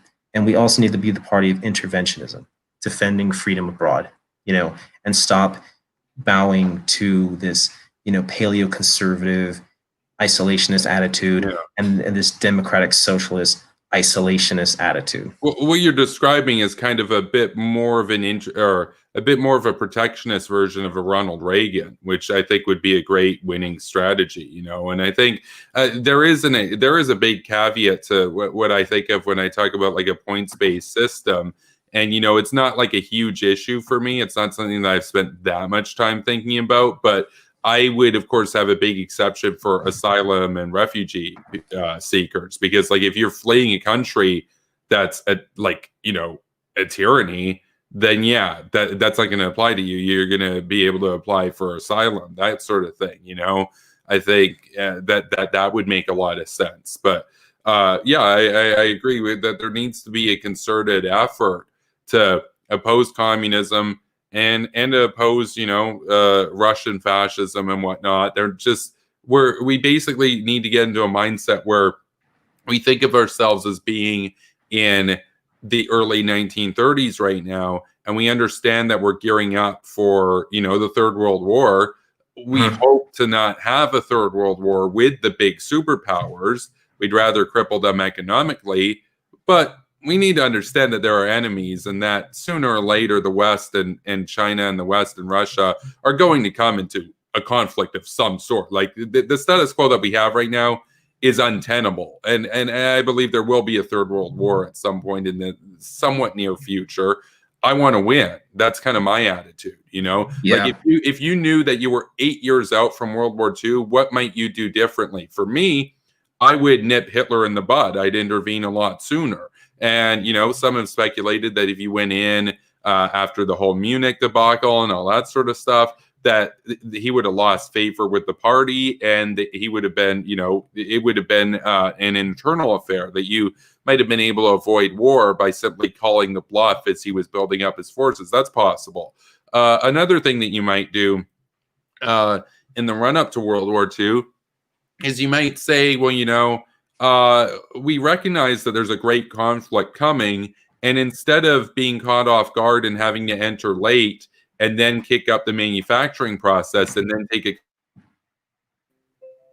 the manufacturing powerhouse, how about we get started on building towards a war economy and everything, and get started on bringing manufacturing up to a high level and everything right now. So, even if, and I'll say this, even if there's not going to be a third world war anytime soon, we should build up our manufacturing base as if we were ready to fight a third world war very soon, and when people talk about, oh, but the military spending, it's already so high or whatever, it's more than Russia and China. Yeah, it should be 10 times both of them combined. It should be the sort of thing that nobody would even think that they might have a chance in hell of defeating the United States or NATO militarily. Like, we in NATO shouldn't be 3 times as strong as Russia or 2 times as strong as China.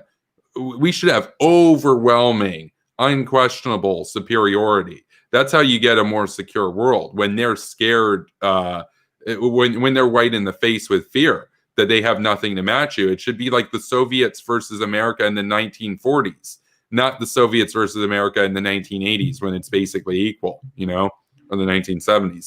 That's my stance on that. And so the economic protectionism actually, in that sense, builds into the military strength, because a stronger industrial base, even if you're not building military hardware, you got a lot more factories, you got a lot more industrial capacity.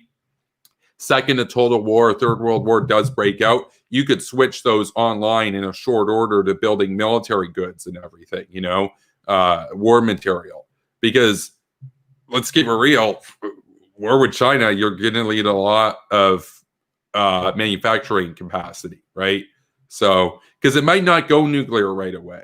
And even if it does, they only have 300 nukes. So they're not going to be able to wipe out all your manufacturing base. So why not have 800 factories or 900 new factories or something, and spread out, right? So they're not just all in a clustered area where one H-bomb takes a bunch of them out. That's kind of my stance on it right now. I think that we should be gearing up for the potential to put online a war economy. So. Yeah, I think we should have, do similar action. I think one of the first things that we should do is probably liberate Cuba from the dictatorship that's over there. I mean, and that's a foreign intervention we would easily win, and that we would be able to supply, because we would not be, going halfway across the world. It would be right essentially in our sphere of influence, right in our backyard, and we would have a ton of, Cuban American exiles and Cuban American support. That way, once we remove the government there, we would then be able to rebuild a new democratic Cuba, with people who would be very pro-American, very pro-NATO, very pro the West, who would be able to ensure that we set up a stable democracy in Cuba, and then we could move on there, to other places in the region. The United States. Right. No, that's right. You want to talk about a bastion of anti-communism. Imagine if the Cuban people were free and they had their own country in the wake of the disaster that's been stifling them for, the better half of a century. That would be like the one that, if any place was going to get you beat up for wearing a shirt with this hammer and sickle on it, it would be Cuba after they're liberated. Like, I would not feel safe walking around Cuba once it's a democracy, wearing hammer and sickle shirt, like a lot of these edgy Hassan Piker fans do and stuff, try wearing a Che Guevara shirt. Try wearing a Che Guevara shirt, there in a liberated Cuba. Oh no, you're done. You're done. They're gonna liberate you from your from your health. And that's the thing. And not just, and after we do, and that's what a neoconservative policy should be, get the, focus on the protectionism, bring the American manufacturing back from abroad, and don't ask companies to do it, because they won't. Corporations are not, because I remember Mitt Romney said once corporations are people, and I like Mitt Romney in some ways. You know, his policy on North Korea and Iran is great, but his policy towards protectionism is flawed. No, corporations are not people. They're focused on making money and profiting, and it's very profitable to send jobs to China, where labor rights, worker rights, overtime pay. No, that doesn't exist. No, the overtime pay is you get to honor the dear leader and study the Xi Jinping thought. That's your overtime pay. Is you make the comrades in the Politburo happy by working another 8 hours today to meet the 5-year plan and all that stuff. It's like worker rights and communism, they don't really go well together. Mitt Romney. I like Mitt Romney, but you're right on his economics. It's by and large, it's sketchy. The thing about corporations or people, the thing is about it, they don't have an allegiance. They don't swear an allegiance. Their duty, their fiduciary duty, is to maximize profit for their shareholders. It isn't to uphold the national security interest of the state. So we need to understand that it's not even their fault. They're successful corporations, corporation that's doing what does a good corporation do? It maximizes the profit for its shareholders. We understand what their incentives are. What we need to do is say, okay, there's a negative externality from that. We're going to step in and say, no, you don't get to do that. And if you violate that, you get fined or you get shut down. So then that changes the incentives for them, so that now their incentives are aligned with the state interests, and you put the innovation that they have, the ingenuity that they have, not bureaucrats or anything in charge.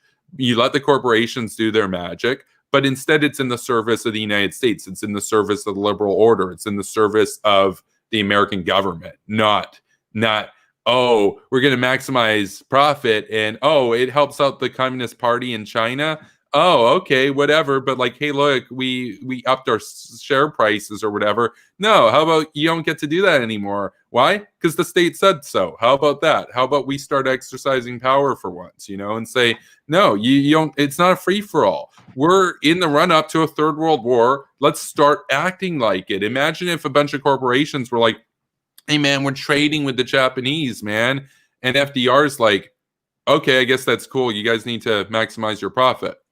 No, that's ridiculous. Exactly. Yeah. Ridiculous. I mean, because what FDR would have said, and like I got a lot of issues with FDR, but here's what FDR said: no, you're transitioning over to manufacturing military goods because it's a total war, bro. And I don't really care about your share prices right now or anything, because we need to fight this thing, and you're either with us or you're with them. How about that? How about that? And like I got a lot of issues with FDR, but even he had more of a backbone on this than a lot of our leaders today, who are basically they're willing to give corporations more leeway and more priority than the American state. That's embarrassing, man. That's pathetically weak.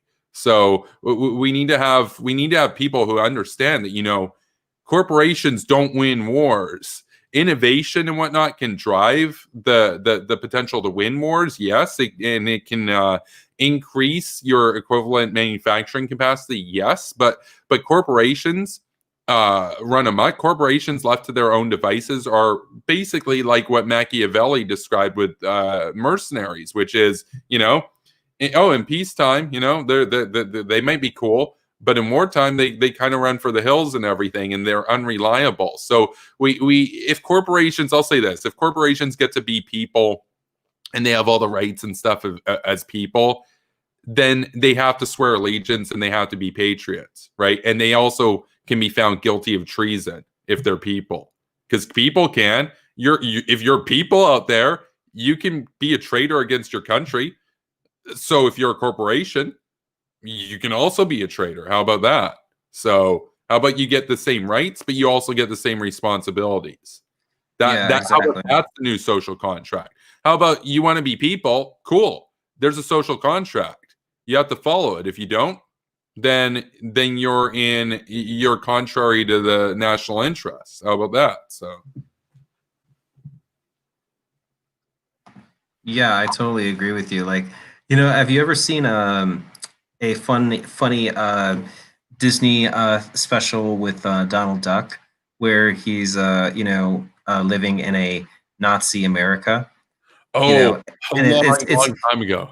yeah, it's called for your audience, it's called De Fuhrer's Face, and it's so cute, but it's again it's so funny. Like in one scene where the Nazis like, "Welcome, workers of Nazi land. What a glorious day it is for you to be a Nazi, to work 48 hours a day for the Führer." Yeah, and for the fear. and that's the thing. It's like, it's that when we're talking about, that's why they ship those jobs to mainland China, because there's, like I was saying earlier, workers' rights, human rights, labor rights, overtime pay. No, not here. It's It's not just all that corporations are people, it's that people aren't even people. Corporations are exactly. done first. It's ridiculous, man. Like it's Yeah. upside down. And yeah, exactly. And that's why a neoconservative policy needs to adopt, a pro-worker policy, and that we say, look, we're looking out for the interests of the American people by ordering companies through law, and that's what we need to do. We need to pass a federal law here in the United States saying to companies, 50% of your manufacturing at minimum must be done in the United States. And and any manufacturing that you do outside of the United States or outside of Canada can only be done in a nation that is democratic. So Yeah, so if you decide to do 50% of your manufacturing in the United States and you want to do 50% of it in Colombia, that's great. But if you want to do 50% of your manufacturing in the United States by law and then do your other 50% in mainland China, no way, you will not be allowed. And and then we should enforce that law by saying, if you violate it, you can be arrested. You say corporations are people, all right, you get to be treated as a person who is that's committing right. treason. That's right. Yeah, corporations want to be people. People face the death penalty. Corporations can also face the death penalty. How about this? Oh, say you're ExxonMobil or whatever, and you want to do a bunch of contracts and stuff with the Russians, totally undermining our entire Cold War right now, our effort against them. How about this? How about, okay, that's cool. You guys are a Fortune 500 company. You guys have a 20, $30 billion war chest, all this kind of stuff, retained earnings. That's cool. That's impressive. Oh, your executives are going to jail and your company's shut down, and the profits of that, the retained earnings and everything. Guess what? That goes now to Uncle Sam. How about that? Like, and Yeah, it's very or to clear. the workers. They would know right off the bat. They get warning. They get time to transition their assets out. They get time to, renegotiate or just, end contracts and that sort of stuff. Hell, I'd even say if they got contracts with the Russians or whatever, and they have some sort of fee or whatever that says, oh, you have to pay us if for whatever reason you abrupt it, I'd even compensate them those fees to leave the contracts. But you have 6 months to get your crap out of there. And if you're caught doing business with countries on this list of anti-American countries, obviously Iran, North Korea, China, Russia, Cuba under the current government, Venezuela under the current government, no, you get to do business with them once they're liberated. And if you violate that, that's basically going to be looked at the same way as if, you're the Rosenbergs and you're passing nuclear secrets to the Soviets. It's like you get the death penalty. What's a corporate death penalty?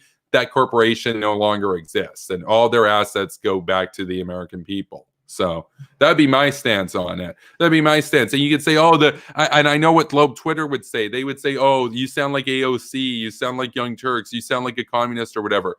That's the same logic as saying that you're a Nazi for having a military because the Nazis also had a military. It's like, no, we're upholding our state interests. That's what we're doing. Every state does this. Communist, fascist, etc., whatever. Why is it that the democracies have to be so weak and totally fine with people working against their interests? Like, imagine if you're in China and you want to go and basically help out the interests of an enemy country or whatever. It's probably not going to happen because the party oversees every big company over there. They're all they're all coordinated through the, you know, the CCP. You don't get to be anybody big without the express permission of the CCP over there. Same with Russia. How about we, for once, start understanding that, like, no, this idea that globalization and free trade and all this, we're not ready yet. We can do that after the world is Western. Right now, it's like being in the run up to World War II and saying, "Hey, I've got a genius plan. Let's open up a factory in Germany, or let's open up a factory in Japan." No, dude, there's going to be a war. We're literally going to be bombing your factory in like 3 years, dude. You don't want to open up a factory there. Open up a factory here, so that when the war happens, we can transfer your car factory over to producing tanks or something. Like, you know, there used to be a time, I feel like, when people understood that World War III could happen. I feel like a lot of people these days don't. Some of the brainlets, like June, do. They think that everything is World War III. That's dumb.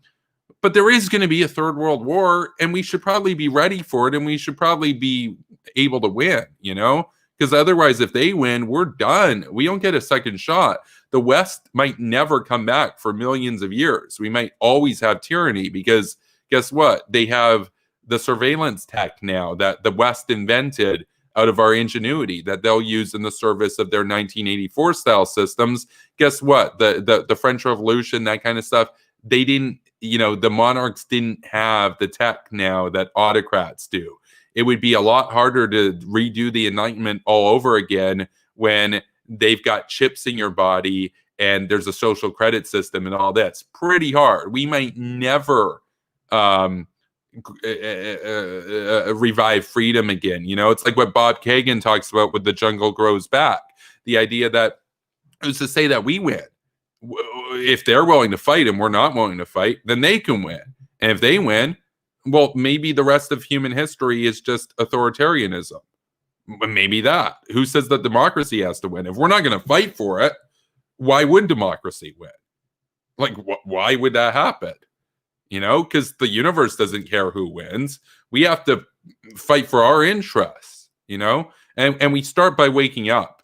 And we start by understanding that, okay, you know, what we've been doing, we need to be moving in a different direction. We need to be gearing up here because our enemies are gearing up.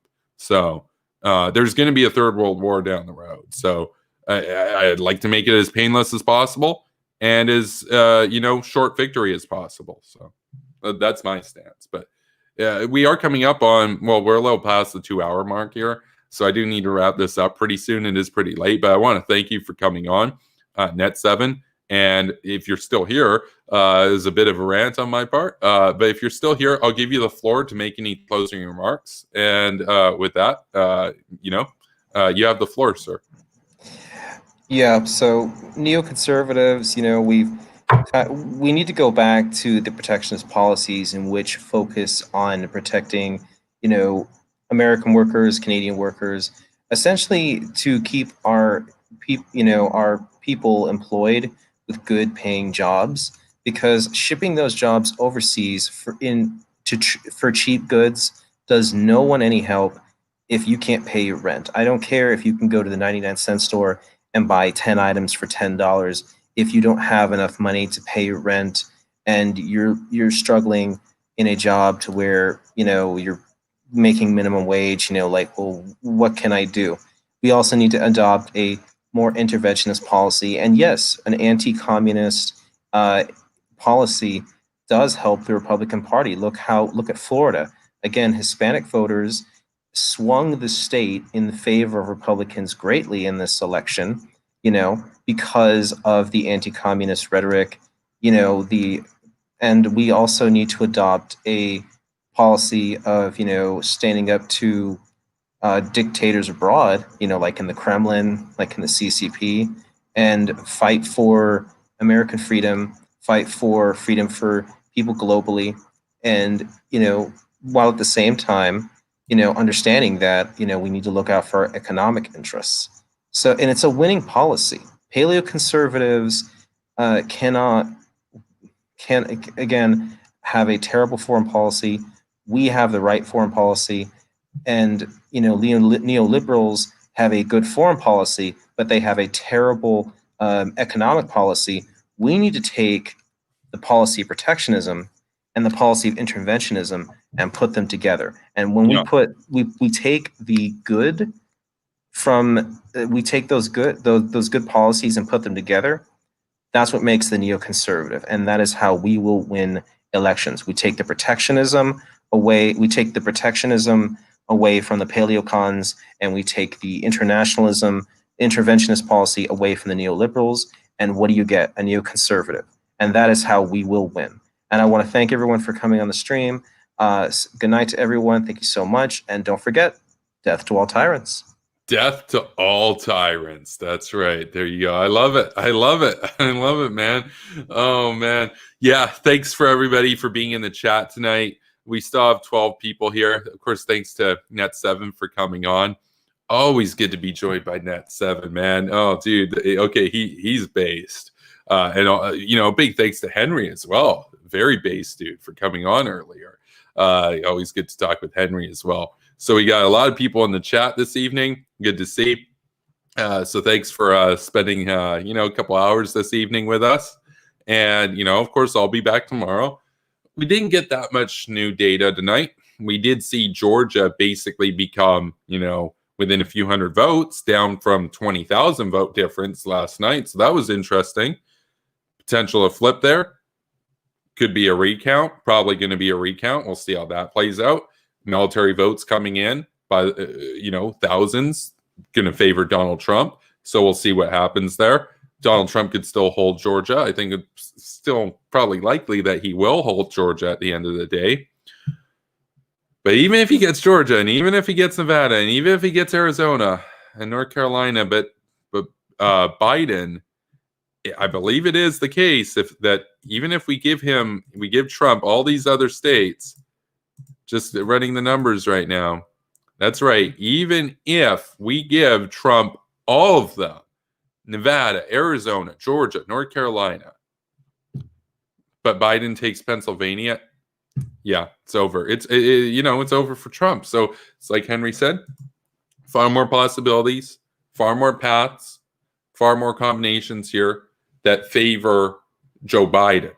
Not to mention that the trend for the votes that we're going to see coming in Pennsylvania are going to favor Joe Biden. So I'm feeling pretty confident that Joe Biden's going to win this. And I'll have to do a couple videos. I don't really do pre-recorded videos very often, right? But I might, in the next couple days, have to do some pre-recorded videos here, because it's an important time. Talk about, well, what does this mean for us? What does it mean for the neoconservatives to have Joe Biden? Because a lot of people that are more center to center right and whatnot like Joe Biden, but we also have issues with Joe Biden. But what does this really mean? Well, it's an opportunity to finally rebrand away from the orange man fad in the Republican Party. And we can get back on track to getting strong leaders, base talks going forward. And, if we follow what Net7 was talking about, combine the protectionism and that kind of rhetoric that was so powerful in galvanizing support for Donald Trump, and we combine that with the very pilled foreign policy of George W. Bush type figure, Ronald Reagan, put those two together. I think Nikki Haley, for example, would be a great person to channel that, unite a lot of the more economic rhetoric of the more paleocon side with the strong foreign policy of the neocon side. I mean, we're talking about a very powerful combination there going forward to really start taking back our civilization from the enemies of freedom. Communist China in particular, Vladimir Putin's regime, the Kim regime, the Iranian fascists, Islamofascists over there, right? So this is 4 years. It's 4 years that, you have to take that. Because Donald Trump, that brand, unacceptable, because the consequences of his isolationism have already been disastrous with respect to North Korea. Just an absolute mess. Iran is the best area that we can give them, and it's not been good enough. We need to get serious. We need to understand our enemies are gearing up. We need to gear up, and we need to gear up bigger. We don't want to have parity with them. We want overwhelming superiority. That's how you keep the peace. That's how you secure victory.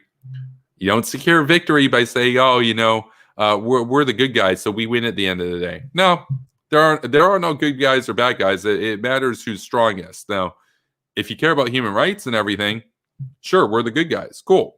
Putin doesn't. Xi Jinping doesn't. So, but if they're stronger and they win, what does it matter? They win, right? Now you have to live under them for millions of years. So we have to understand that we have to protect our civilization and expand our interests and actually get it together and understand that we're not at the end of history. We're in a similar position to what we were in the 30s. We're in the run-up to a third world war. Let's get ready to win. Let's learn our lessons. Let's not appease any dictators. Let's not buy time in exchange for some peace where our enemies benefit way more as a ratio of build-up per year relative to us. In other words, we lose relative strength in that time. No, we understand. We understand that there will be World War III. We're not terrified. We're not spooked. Oh, it could be World War III, World War III. No, World War III is going to happen. We get comfortable with it. And we set about building up our manufacturing capacity. We set up building up our economies. Building up our economies in peacetime, right? That's great. But when the Third World War happens, we'll have the manufacturing base here to say, oh, you know what? You guys are online now. You're transferring over to producing war material. We're in a third world war. So now you're not going to produce computers or smartphones or whatever. You're producing tanks and ICBMs and all this kind of stuff. That, you have the capacity. You have options. As opposed to, oh, we're in a third world war. All of our factories are in China. Let's ask the iPhone factories to switch to producing military stuff. Oh, the communists won't let us? Oh, that sucks. Who do you think is going to win that war? You think we're going to win that war? Probably not, right? I don't want them to win that war. I don't want it. I don't want it, man. That is just such a ridiculous status quo to be in. Anyway, that's we were talking about the election. This stream was about the election, but it looks like Joe Biden's going to be president for 4 years. Well, that's time so that the Republican Party can rebrand. That's the price that you basically have to pay for screwing up and getting Donald Trump. Could have had Jeb Bush. Could have had, a hawkish kind of guy from the get-go.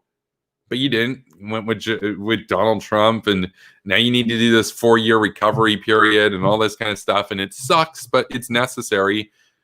Otherwise, this isolationist brand is just going to continue into the next 8 years and so on with a different paleocon type leader. So it's 4 years as opposed to potentially 20 years of this isolationist cringe. And does our civilization have the time for that? Probably not. So we need to gather ourselves together as soon as possible and understand that we're in a weak position right now. We need to be strong.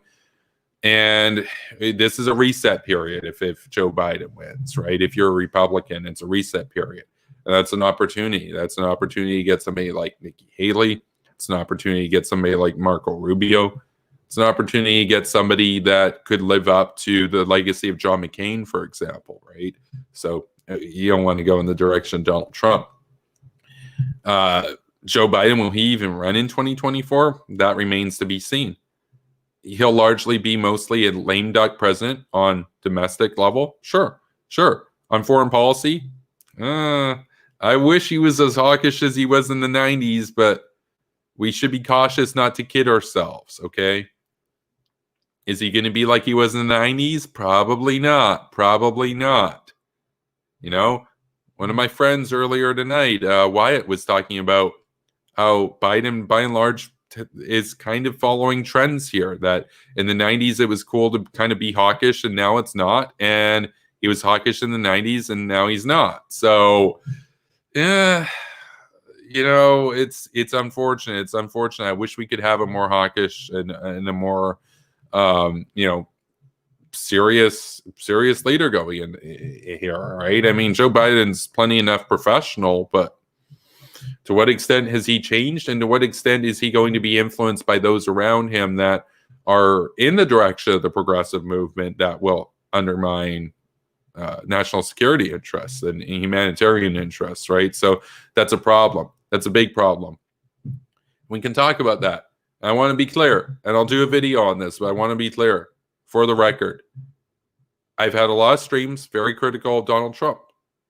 I've also had streams that have given Donald Trump some credit on certain issues related to Iran, for example. I've done videos critical of Donald Trump and his foreign policy. Tell you this, Joe Biden becomes president and bungles foreign policy and just a total pigeon and everything. Guess what? We'll have a lot of streams here critical of Joe Biden's foreign policy.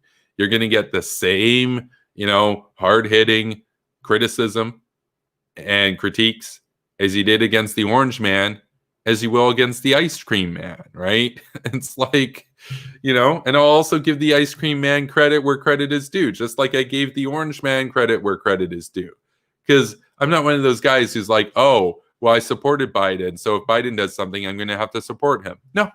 How about this? I'm just a principled hawk. How about that? So, that's why you watch this channel. You don't watch this channel because I'm just going to shill for whatever dude I'm supporting. Like if John Bolton came out and was like, oh, we should go with the Iran deal, bro, that'd be like, oh, kumbaya and like, but peace, dude. I'd be criticizing him too. And I like John Bolton. One of the reasons why I like him is that I know he wouldn't do that. But like, let's just say hypothetically he did. I'd have a video criticizing him, right? So there's the deal there. There's the deal there. Looks like Joe Biden's gonna clinch this. I mean, he's got a lot more paths. Donald Trump has to. What does he have to do? Well, he has to get all four of them. Now, he doesn't need to get Nevada. It really depends on how it plays out. Let's say we get Trump. I'll take it back to the map here. Take it back to the map. Let's just neutral out the toss-ups right now. So we'll screen share over. We'll look at 270 to win. How's Donald Trump exceed or meet 270? Let's take a look at this, my friends. So this is the state of play as it stands right now. The 5 brown states here are indeterminate currently. Let's say we give Donald Trump Pennsylvania. Well, that takes him up to 237. We'll give him North Carolina. That's probably going to happen. That takes him up to 252. Say he holds Georgia, 268. So he needed all 3 of those, and he's still not there. And mind you, Joe Biden probably going to win Pennsylvania. Also could potentially win Georgia, though unlikely, and even more unlikely in North Carolina. But even now, he still doesn't have it. So he has to get one of Arizona or Nevada. That's a long combination there. And you could say, well, it's 90% North Carolina, 90% in Georgia. So that's 81% that he's going to get those. But Pennsylvania, that's a tough order right there right now.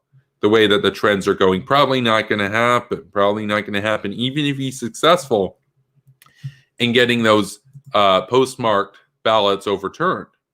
Still probably not looking good for Joe, or I should say for Donald Trump. It'll look good for Joe Biden. But now we can give Trump Nevada, and I should say Trump Nevada. Now that gets him the president. And even if Biden takes Arizona, it doesn't matter. But let's take these back neutral. So they're indeterminate now. Say Biden wins Pennsylvania. Boom. It doesn't even matter if Trump wins all 4 of these, which he's probably not going to do. Biden's at 273. It doesn't matter. Doesn't matter. Jill Stein could win those 4 right now. Kanye West could win those 4 right now. Does not matter. Joe Biden's president. Right? Let's go back here. Neutral it out again. Now let's say Trump gets North Carolina, Georgia, Arizona, and Nevada. That's 4. There's no way that's going to happen, but like, let's say it did. He's still not president because he needs Pennsylvania. He needs all of them. He needs all of them.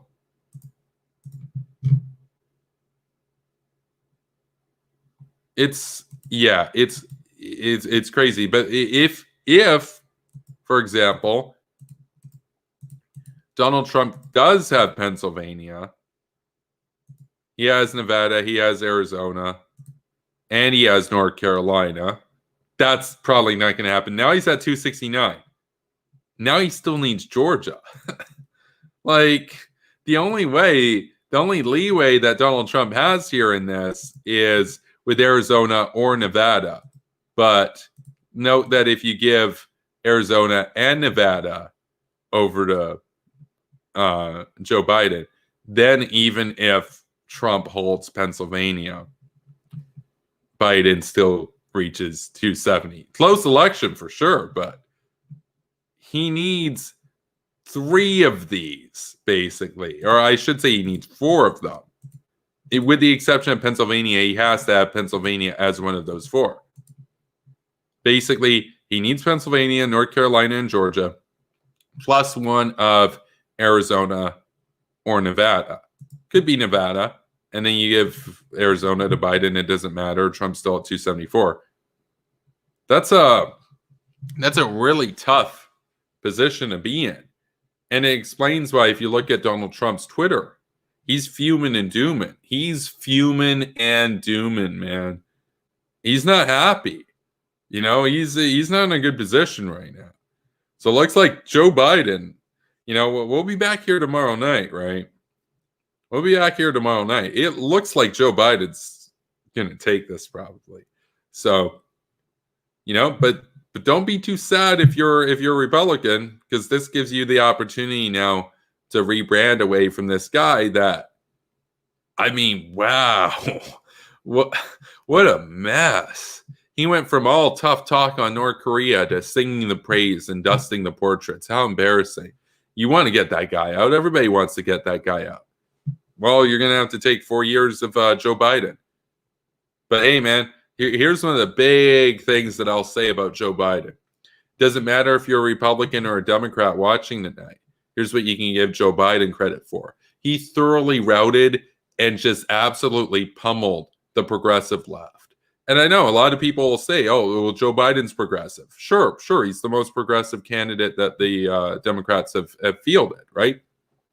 Most progressive nomination, I should say, for president that the Democratic Party has fielded in an election.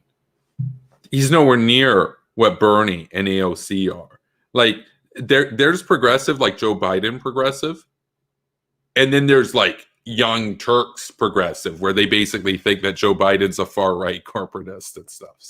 So you know, even if, like, it doesn't matter if you're a Republican or a Democrat here, we can all agree, hey man, Joe Biden did a really good job, just absolutely kicking Bernie's ass, right? So that's all I can say there. You know, I mean, we covered that in the primary and everything. There were good times, man. Joe Biden absolutely routed Bernie. It wasn't even close. He just defeated the Hassan Piker wing. I mean, he defeated the progressives so much that Vosh now is simping for Biden. That's how much he destroyed them. That's amazing. That's amazing. They're triggered and traumatized, not because of Donald Trump, but because of Joe Biden. They're so triggered and traumatized, some of them are even rooting for Donald Trump. Think about that. So I'm going to end it here. But thanks for being here tonight, everybody. Be sure to like this video. Subscribe to Superpower Broadcasting if you haven't done so yet. I do daily streams. I don't just do daily streams because it's an election right now. No, I've been doing daily streams since like March, bro. I've been going hardcore, right? Grinding out these streams for you all. So you definitely want to be subscribed to this channel. Hell, even if you're a hater, even if you want to just drop a fat dislike every time you see me. Well, if you're subscribed, you join the notification squad. Guess what? You join the notification gang. You're going to know when I'm going live so you can dislike my videos, right? So you know you want to be subscribed to the channel.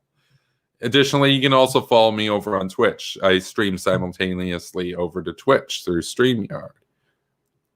If you want to support what I do, you can check out my Patreon. The link is in the description below. That's patreon.com/superpowerbroadcasting. Once we hit $100 a month over there, we will be releasing daily pre-recorded videos premiering to YouTube. So that's double the content each day. So you definitely want to see that, right? I mean, you love these streams, you're going to love the premiere videos, and you can join the premiere chat gang. We're about 70% the way there, so $30 more to go once we get there. Daily pre-recorded videos plus the daily streams. So you want to join the patron gang if you're able to. And if you want to just send me a tip, my PayPal link is also in the description below. Recently dropped about $1,700 on new equipment for the channel, the studio, and everything. So far, the patrons and the PayPal gang have offset about half of that cost. But if you want to help offset the rest of it, that'd be much appreciated. So with that, I have nothing else to add here. Looks like Joe Biden's going to win. But we'll be back tomorrow night to go over what happens tomorrow. So have a good evening, everybody. And, stay safe.